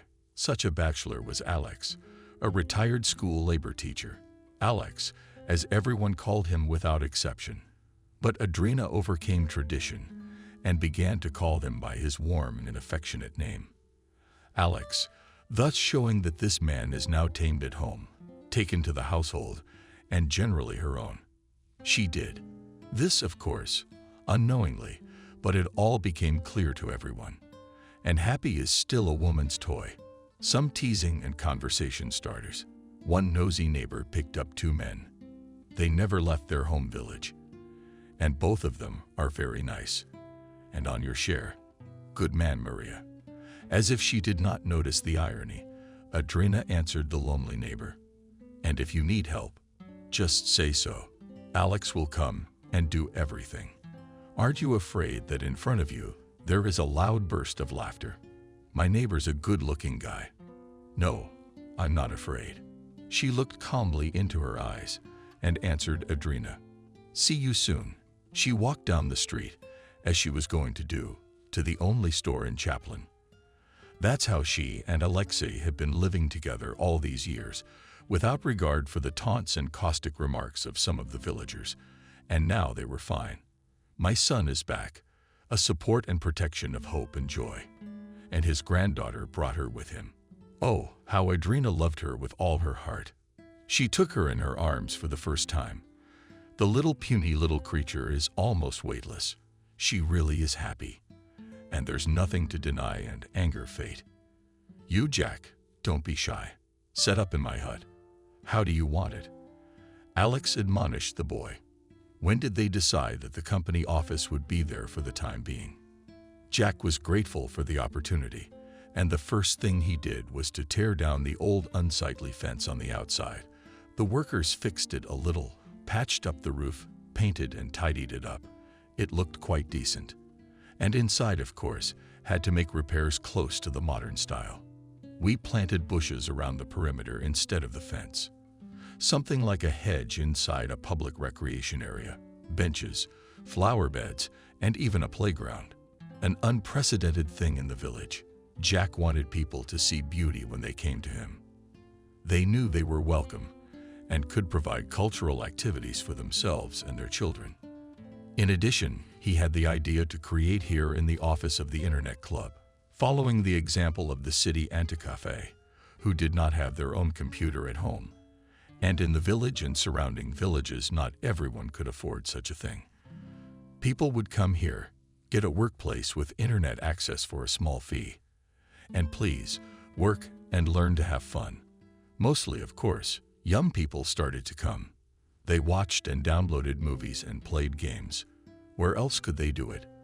But not only for studies, they also looked for materials and downloaded various literature from electronic libraries, and even organized virtual excursions to museums and historical sites for the whole class. There was now such an opportunity. And then I opened Jack and computer literacy courses at the Internet Club. And another circle of robotics and modeling invited specialists from the city. They came twice a week, and people came to give the children useful knowledge. Who wouldn't want to? And here you are very close, and there is no need to travel to the distant district center. And in the computer club launched a new service. Help in drawing up documents online, so that people do not have to queue mothballs in the city, do not spend half a day at least, and could do many useful things remotely. Get a tax deduction, make an appointment with a doctor, apply for a subsidy, put a child on the waiting list for kindergarten, or even apply to the registry office. All this has long been available to residents of cities. For the villagers turned out to be a novelty. People soon streamed into the office of the new company in droves. Here, and the recreation area and children's playground came in handy, and a vending machine with drinks, which Jack thoughtfully set up in his place. Gradually, this new place became a kind of attraction. Meetings were arranged here. Children came for walks. In the evenings, young people would hang out on the benches, coming from all around the area, and the music outside, brought out through the speakers. Jack's house was always on the outskirts, so it did not disturb anybody. In the warmer months, they organized real outdoor discos. In short, such a movement began. What Jack himself did not expect. He even began to think about opening a small cafe. Everything was in favor of it. For the main profile of the company, there were already the first major customers in the poultry, livestock farming combined. The same school in the neighboring village, where Jack had once studied, and several private farms. A brigade of cable boxes and fitters worked tirelessly. Nick, the chairman, held out to the last man, using the services of a mobile internet provider as before, but seeing how quickly the new company was developing. And most importantly, the quality of this connection gave up, and he came to conclude contracts for himself and for the collective farm. "I see you've got a pretty good setup here too," Nick said in a cheerful tone, paraphrasing the first words Jack had spoken when he had visited him 6 months ago. "Yeah, I can't complain," Jack replied in tune with him, and they both laughed. Jack, of course, remembered well what he had been told about the shenanigans. Relatives, but he didn't show it. It was not yet time to deal with the matter. Well, so this is how the advanced city people do business," Nick said with a sneering, cheerful tone, walking around Jack's office. "Not bad, not bad. And tell me, friend, why didn't you stay in town? If you were doing so well, you wanted to go back home." "Away from the hustle and bustle," I answered calmly. "Jack, it's good for my daughter too. Doctors recommended fresh air for her." "Yeah, fresh air," Nick repeated thoughtfully. "Yeah, there's plenty of fresh air around here." "That's a good point." He said something else in a similar tone, and generally in his old habit of babbling on about nonsense. But Jack suddenly realized that Nick was jealous of him. This discovery, it struck him unpleasantly. He wondered what he lacked. A full house, a job that doesn't beat a man when he's down. He stayed at home every now and then, and in the office there was only a secretary before the cleaners came in. Thinking about it, Jack realized another thing. And if things were going well at the collective farm, Nick would not hang around the village without work and sitting at home. He would not have time for that. Jack pondered and ordered an extract from the registry on the tax website. It was easy enough to do. You only needed to know the company's registration number. He found this number in his mother's land sale documents. What he read in the finished electronic extracts almost didn't surprise him anymore. The closed joint stock company, Zario, was on the verge of bankruptcy. External administration had already been introduced, and now only a miracle could save the collective farm from bankruptcy. Here it was worth digging around to find out what was the reason for such a state of the farm, and who was the initiator and the culprit of this process. Lisa had been sick as long as she could remember. This was never hidden from her. On the contrary, she was even indoctrinated to know exactly how sick she was and how different she was from all other normal people. In her early 20s, she hardly knew the world around her because she spent most of her life behind the walls of her apartment, large and luxurious, but still more like a prison than a normal home or in countless clinics. In one of these clinics, her mother died a long time ago after trying to commit suicide in the same large and luxurious apartment. Her mother, Lisa, an incredible beauty from a good, intelligent, but broke and almost destitute family, married an unloved man, much older than her at the insistence of her parents. This marriage greatly improved the family's financial affairs, but ruined the poor girl. It was your husband's bedside manner that sent shivers down her spine. The connection with him disgusted her. As a result, she got drunk on sleeping pills one particularly beautiful, rainy, and dreary evening and left this world, leaving behind only a few pictures and a young daughter. Lisa was barely 8 years old at the time. She well remembered the aggravated sense of what was going on, which only comes to children in a state of stress as a father. A tall, menacing man with thick rose-colored glasses, arriving home from wherever they had taken her mother in a rage, shaking her, dangling her in the air like a typical doll. "You little kitty, you're the one who drove her to it. What are you looking at me for? You're just as crazy as your mother's babysitters and grandmothers," running off from every corner of this huge apartment, screaming in different voices and trying to take the baby away from the frenzied father. It was as if Lisa herself had fallen into a stupor. She understood perfectly well what was going on, but could not say a single word. She just looked at her father in horror, with her already huge eyes wide open, but it was as if the sounds in her had ended. The next day, the doctor said that Lisa was hysterical. I spoke, yelling again to no avail, and the widower, for whom the loss of his wife, and yet in such an embarrassing way, was also a real shock. I said that she was as hysterical as her mother had been, that she should burn in hell forever. And he sobbed violently, dropping his head in his arms and throwing everything he could at the walls. The beautiful wife had been his mad passion, and now this one was orphaned. The man, who had lost his favorite toy, was on his own, without comfort, for some unknown reason. He put all the blame for what happened on his 8-year-old daughter, and she took it at face value. The girl was taken to a psychiatric clinic because she was no longer able to have normal contact with people around her. Since then, Lisa lived her life on medication, somewhere between reality and a wild nightmare. At the age of 17, she was raped by one of the doctors, a young resident struck by the unearthly and alpine beauty of his patient. Lisa grew up very much like her mother, only even thinner. Even more graceful was her figure and skin that had not seen the sun for many years. Porcelain, like a Chinese statuette, almost transparent ashtray, her hair and huge half-face, bright blue eyes completed this fantastic image. This beauty could not be spoiled neither by the bruises under her eyes, nor by the rough hospital clothes. It was as if Lisa was above all the earthly, coming and squalor of this world, and it did not affect her in any way. It is unknown whether she realized what had happened to her when a resident, blinded by passion, dragged her into the little room where the medical supplies lay on the racks and did with her frail cast of body whatever he wanted. 9 months later, she gave birth to a baby, a tiny, weak baby girl who was immediately abandoned by Lisa's, the guardians. She herself, considered incapacitated. She could not decide anything. But somehow she remembered the brief time she saw her child and even breastfed it.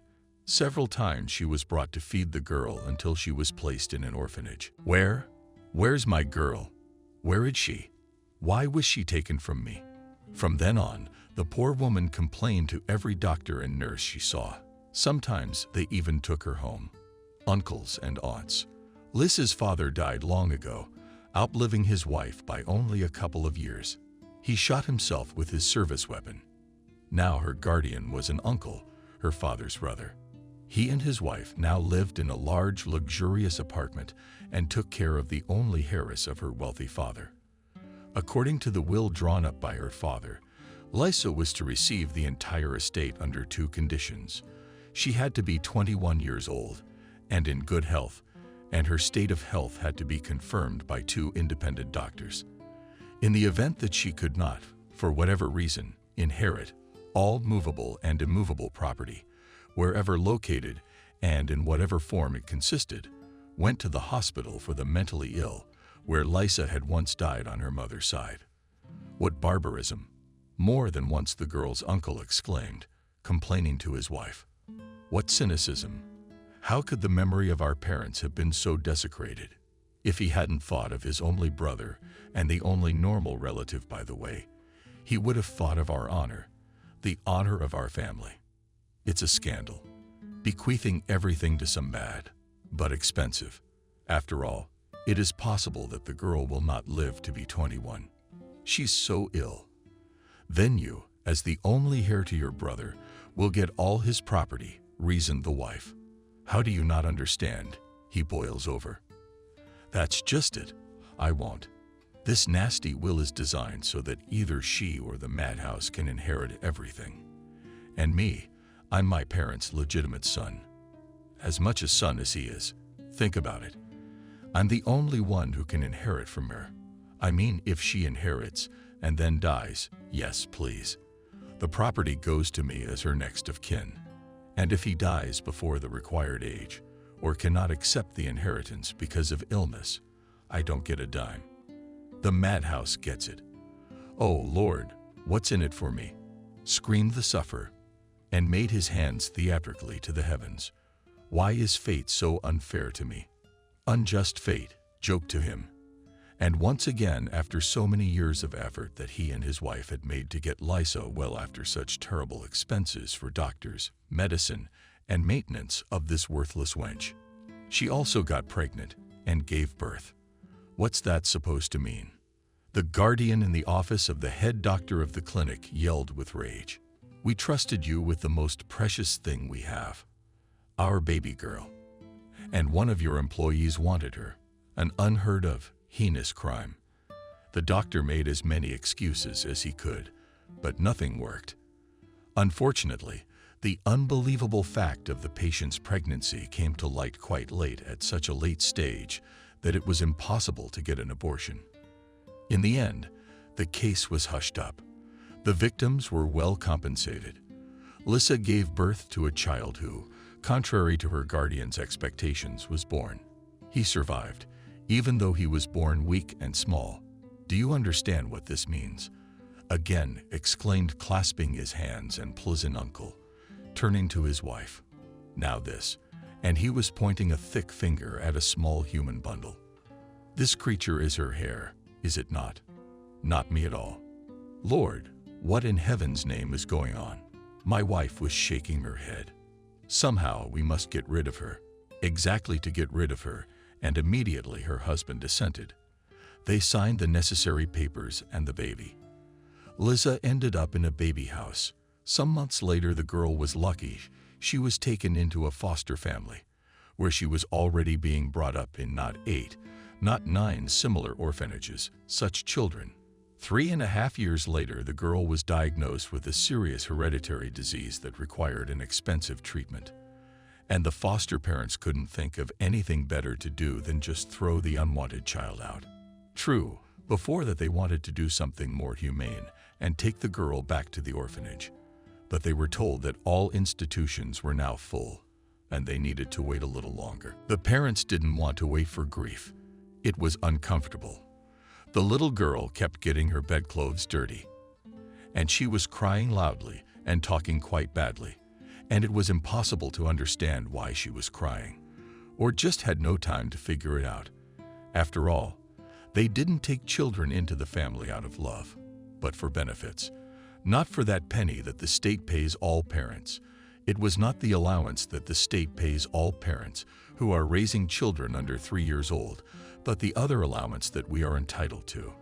So the little girl ended up on the street, and along with her, oddly enough, from this house went another mauve British cat, Michelle, which the girl loved very much and stubbornly called a simple common name, Fluff. How many times have I told you, swearing at her? His mother's name is Michelle. Michelle, you stupid fool. And no, Fluffy. But why are you hatching to your room? Or how now, I'll give and purple my shell.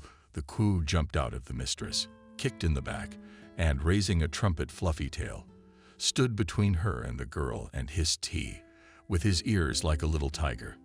You beast. The hostess was indignant and warmed the cat with a mop, and it got hold of her leg with claws and teeth and was thrown into the stairway. What a bastard. And he's a thoroughbred. How much money was spent on him? I can't imagine. Now let them go scavenging. A couple of days later, the brave little girl, who had dared to bring her pooch back to the garbage dump, found him on a walk. Now the two of them were thrown out together, not caring much about what or how the child would live. Social workers paid a visit to the foster family. About a month after that, one of the children was missing, and before her grandmother was sent to the village, the mother reported. The doctor prescribed fresh air and steamed milk. She will go for a walk there and come back. Where will she go? She's our cat. This kitty, after a month and a half of wandering and picked up in a dusty park, Jack, and named his Molly. And the cat along with her. Around the same time, Lissa finally turned 21. Needless to say, her guardians did everything possible to get a consilium of 2 independent doctors, who were very well paid, to declare the girl completely healthy. In her new dress and neat hair, she sat in an armchair and smiled, as she was told to do by the chairs after a delicious cookie. And the notary who had been invited home was drawing up the necessary papers. Okay, well, sign right there. Yes, all right. You are now officially the heiress to all of your father's estate, and you have a certificate of inheritance. Congratulations. Continuing to smile a doe-like, strained smile, Lissa carefully accepted from the hands of a stranger. Pretty. A yellow leaf, and looked questioningly at her uncle. Like, well, did I do everything right? Yes, I congratulate you. Instead of an answer, my uncle said, and then took the beautiful paper and put it away somewhere. And what shall we do with it now? The wife asked the guardian in a disgruntled manner. As soon as the door closed behind the notary, it is unlikely that she is so impossibly healthy will be taken back to the asylum. Well, anything is possible for money, laughed my uncle, but I have a better idea. What is it? My wife wondered. Come into the kitchen, I'll tell you. And he led his wife away, leaving quiet and harmless Lissa in the company of the television and delicious cookies. At last, there was if not a break in business, then some respite, and Jack was able to attend to outside land matters.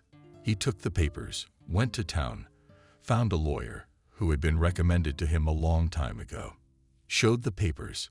Complete nonsense, the lawyer summarized. He looked over the contracts with his eyes. How could so many people be tricked by such obvious violations at every step?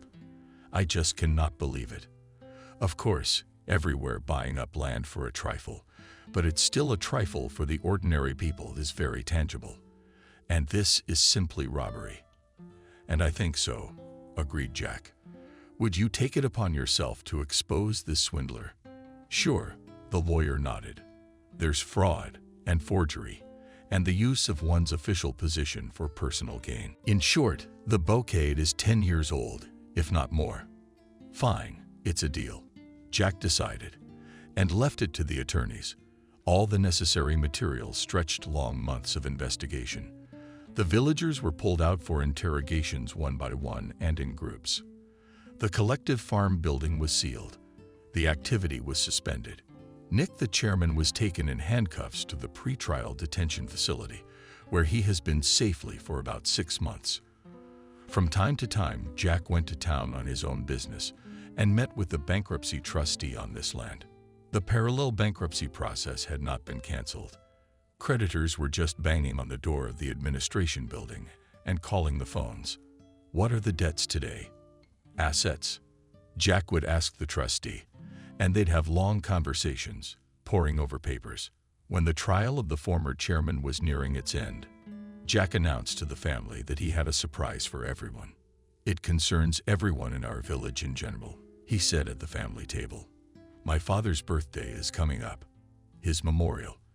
I didn't tell you it was our birthday, too." Jack was quiet, surprised by his own unexpected impromptu, and after listening to the joyful exclamations of his family, added, "On Sunday, I will gather everyone together.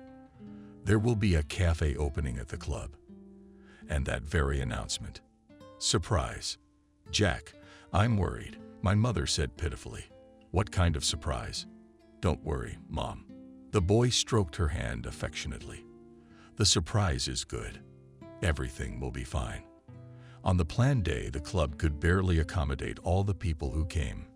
First, there was the grand opening of the cafe in a brand new building on a nearby no man's land. Now there was enough place for everyone. "You can come to us and just relax and rent a room for a banquet on any occasion," announced Jack, "son. And for the wake too. Today is Memorial Day for my father, whom you all knew well. He was a wonderful man of pure soul. I am his son, of course, but I am far from him. However, I want to be worthy of my father's memory.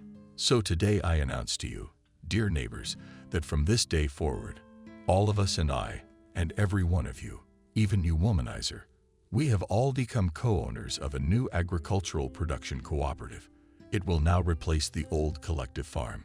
Everyone gets back their land allotment, which was so unfairly taken from us. Now the land is shared again, but only this time. We are not employees of the nefarious backs of the chairman or the state, but equal shareholders." What a number. Wow. Really? Did they give the land back? Or did I hear something? Different voices came out. "It's true. Here are all the documents. Come and get them one by one," said Jack. "My God, what a joy. And who gave us all this?" Grandma gave everyone a hard look. Who should we bow to? Obviously, who should we bow to? Alex, who was already in the know, answered her. Of course, our Jack was dealing with this problem. He bought the land from the creditors and divided it among them all. He bought the land from the creditors and divided it among them. He didn't forget anyone. The general jubilation, joy, relief of expressions of gratitude and appreciation that followed these events cannot even be described. Satisfied and slightly embarrassed, Jack stood surrounded by his fellow villagers. He accepted congratulations, answered questions, smiled, laughed, and rejoiced with all. Then there was a gala dinner at the expense of the new establishment and dancing. They went home in the early morning, gawking and shielding their tired eyes from the bright light of the nascent dawn with the palm of their hand. A few days later, Jack was driving back from his sister's house in the neighboring village. As he drove past the pond, he noticed a small group of people nearby by the river from afar. They looked like strangers to him. An elderly man and woman were standing next to a young, frail girl on old, broken bridges. Jack was about to stop and warn the newcomers that it was dangerous to be here. The logs are all rotten through, and the river has only just cleared after the ice drift. The water is cold and fast. If you fall down, you'll be swept away by the current. And good riddance. No sooner had he turned off the road, when he saw a horrifying picture. The man pushed the girl off the bridge with his own hand, pushing the speed pedal to the limit. Jack raced almost without understanding the road to the shore. The faithful Jeep. It roared loudly, scattering greasy mud in all directions. Driving up close to the scene, and out of the corner of his eye, noticing the faces of the strange couple, Jack jumped out of the car and threw himself into the water without hesitation. Another minute. The icy jets burned like fire in head and pounded. But the girl was still nowhere to be found. Squinting and gaining more air, Jack dove in, opened his eyes underwater, and saw a dark spot rippling very close. He grabbed it, caught either an arm or a leg. It was impossible to make out in the murky water. He pulled it toward him, but it didn't give way. Jack realized that the drowned was hooked on something under the water. He gathered his last strength and made a desperate tug. The fabric cracked and gave way. The heavy, wet body dragged his hands away, but he dived to the surface after all. Fortunately, it wasn't too deep near the shore. Here, if a little farther away had managed to carry or not caught it, baring his teeth, he got out with his terribly heavy burden of water, put the wet, breathless body on the back seat, and began to make artificial respiration. After a minute drowned, took a deep breath with a gasp. The water came out of her lungs, and she breathed on her own. Then Jack started the engine and drove off at breakneck speed, swiftly away from the river bank toward the nearest paramedic station. Hurry up and help. All wet, wearing sneakers and blind clothes with a girl in his arms, he rushed inside. My God! Everyone ran and hustled, bringing alcohol, towels, hot water, something else. Jack sank down on the couch without energy and rested his head. He wanted to sleep badly. Get up. He heard how through sleep he was stripped, wiped, dressed in dry clothes, given alcohol to drink. Then something else hot laid him on a hospital bed, and immediately the healer fell into a dreamless sleep. Where is she alive? Waking up, the first thing Jack asked. Alive, lying still. The nurse answered. The doctor will come and take a look at you. They were discharged at the same time. Jack got off with bronchitis, but for some reason he had a broken rib when he hit the water. That happens sometimes, the doctor said. And the girl suffered much more. Bilateral pneumonia, shock, and complete memory loss. She spoke little and only smiled at everyone with a calm, unearthly smile. The perpetrator who threw her into the water. They apprehended him at once. He didn't even try to run away. He himself was shocked to find such a tough rescuer in what seemed to him to be a deserted place. The police identified all three and quickly unraveled the chain of events that had brought them to this area. They hoped to get away with it here. To that end, they rented a house nearby, ostensibly so that she could live outdoors in the spring and summer. The investigator told Jack. They thought they would be able to kill her in a place where there was not a soul. And then they would say that she had fallen into the water or down a hill into a ravine by herself. But that's not the way the dark sea turned out, Jack said. What kind of scoundrels are they? To kill an innocent man for the sake of money for very big ones, clarified the investigator. Very big. Believe me, that often more often than you think. There are a lot of people who kill for a lot less. Jack came to visit the sick woman when she had already been discharged because she was obviously not able to live on her own. And her relatives turned out to be criminals. The guardianship authorities appointed a temporary state guardian for her, a social worker who came as often as service in a simple farmhouse without many amenities allowed. The rescued girl looked so defenseless and helpless that Jack's heart ached, just like when he found his novelty. He said hello as he entered. The setting was certainly not good. The former guardians had made no effort to find comfortable accommodations. Good afternoon. The girl echoed back and smiled slightly, more with her eyes than her lips, shyly, and she looked at Jack so trustingly that his insides were all at once overturned. That look, here outside the hospital walls, finally helped him understand who this young woman he had rescued reminded him of. Yes, undoubtedly, she had exactly the same eyes and the same open gaze as his on the money. But how could it be? Jack was already aware of her story, some of it told by the attending physician, and the rest by the social workers. How are you feeling? He asked, more out of politeness than to actually hear the answer. The answer would have told him nothing. Her eyes already said it all.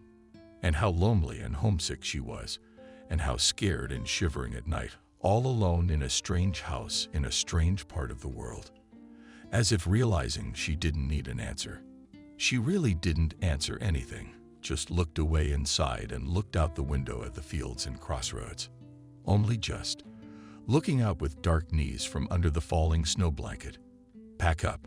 I'll take you home," Jack suddenly said, not knowing how he did it.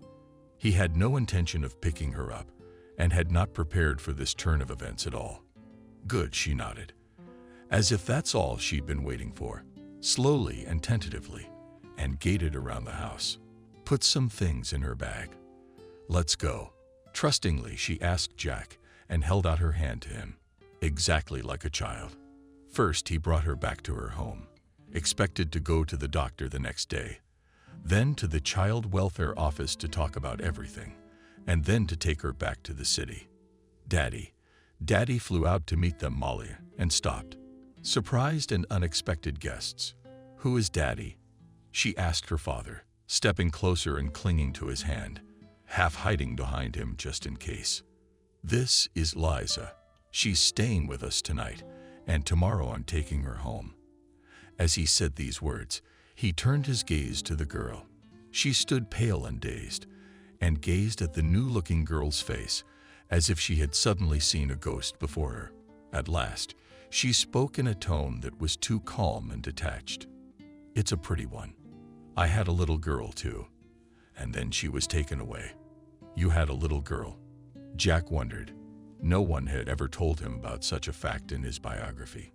He thought she had spent her entire short life in a clinic under house arrest, the attending physician at the hospital in the district center, after looking at her medical history, and then, after talking to the patient herself, for a long time frowned at her pupils, felt her pulse, and beat a hammer for generations, and for 5 topics, and then he called in a psychiatrist for a consultation. The patient, of course, had spent most of her life with the diagnosis, said the latter also examined Lisa comprehensively. "But I don't see any clinical signs of a real mental disorder. It looks more like some kind of long-standing psychological trauma, an incurable shock, plus a prolonged intake of specific medications and a negative environment." Jack, having spoken to Lisa back in the hospital, for his part, didn't find her to look like a lunatic either. Yes, she was completely unfamiliar with real life, and her behavior was strange, and the way she communicated, stilted and inhibited. But when she smiled, happy about something, the girl's face glowed with such warmth and such real live emotions, and curiosity lit up her eyes, that there was no doubt. She was not crazy at all, just an unfortunate victim of circumstance. At Jack's house, she was surrounded by attention and care. Her mother gave her homemade goodies. Alex brought her a warm vest. He was horrified by her thinness and blueness. "Really?" As from Buchenwald, he said disapprovingly, shaking his head. What had the girl been reduced to? Molly, having freed herself and made sure that it was a stranger's aunt, no threat to her, brought her to show her her toys. And even the cat came and rubbed his feet, and then suddenly jumped on his lap and began to poke him affectionately, which he had never done with strangers in his life. "Seal." Lisa smiled admiringly. "How nice and fluffy you are." She stroked and looked for his plush coat, wrenched her hands into it, and the cat patiently tolerated it all. He growled at her, kept silent, and went to sleep with her, although he always slept very sweetly and lay down next to her on a clean bed. And when his mother wanted to throw him away, angrily hissed at her, "Let him be here." Lisa asked, "Don't chase him away, please. She's a strange one, son," she said doubtfully to Jack's mother when the guests fell asleep. "She has had a very complicated life." Mother answered her son and told her the whole story. Lord, and how the earth carries such heroes. The mother was cross when he finished his story. What was she going to do now, alone, without her family, without support? Someone will hurt her again. With that kind of money, there'll be plenty of hunters. "That's what I think," Jack sighed. "We'd better help her somehow. But how? Maybe she could stay with us for a while." Adrina suddenly suggested, "I would teach her everything. How to live, how to talk to people, How to manage the household little by little, of course. Are you serious? Jack asked, looking intently at his mother. Of course, she nodded. It's too bad about the girl. You can't leave people in this kind of trouble. I think, son, that it was fate that brought her to us, and you did not save her from the water by accident. It's God's work. All right, Mom. He kissed his mother on the forehead. You are the best. For tomorrow, Lisa was told that she could stay with them as long as she wanted. No one would force her to stay. And they won't take any money for her stay. You look to me like you're my own daughter. That's how I feel. That's the whole story, Adrina told her. Liza looked intently at the woman and suddenly ran up to her and hugged her and cried. And Adrina, too, wept. What are you, daughter? Grandma, why are you crying? Molly came into the kitchen, holding her favorite doll in one hand. Are we in trouble? No, Molly answered her Adrina, wiping away her tears. We have joy sometimes cries too, you know. No, she shook her head. A girl laughs for joy. Let's have a better laugh. And she burst out laughing, showing the strange adults how to rejoice. That morning, Jack left for the big city where he himself had lived all these years and where Lisa was trying to survive. He was carrying with him an official request from the guardianship authorities so that he could meet the head doctor of the clinic where she had been seen and treated for years. Girl, Jack was determined to talk to him and get an abstract of her medical records. He still couldn't get enough of it. The strange resemblance between Lisa and Molly, and the girl's words about her baby being taken from her.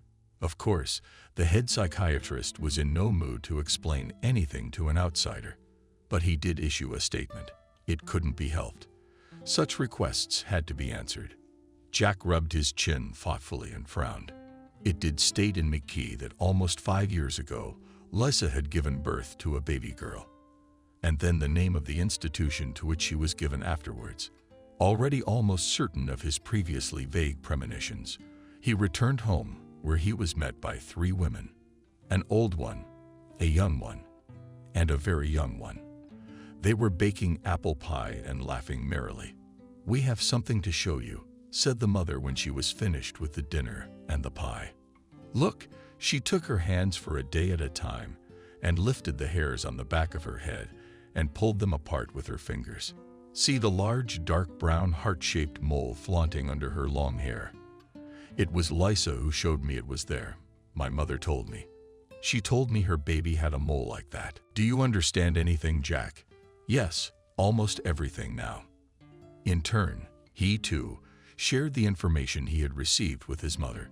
Jack Lisa entered the room and called his name for the first time. Isn't it good to have you back? You know, I remembered my daughter. Here she is. The girl pointed to Molly. They won't take her away from me now, will they? And Lisa looked at him with her cornflower eyes of a fairy elf, with such a Molly that he felt, understood suddenly what he should have understood long ago. He would never let her go again, and he would never give her up to anyone. Neither would Molly. Of course he would. Shouldn't you be worried now? Liza. He touched her hand gently. We're all together now, and we'll be fine.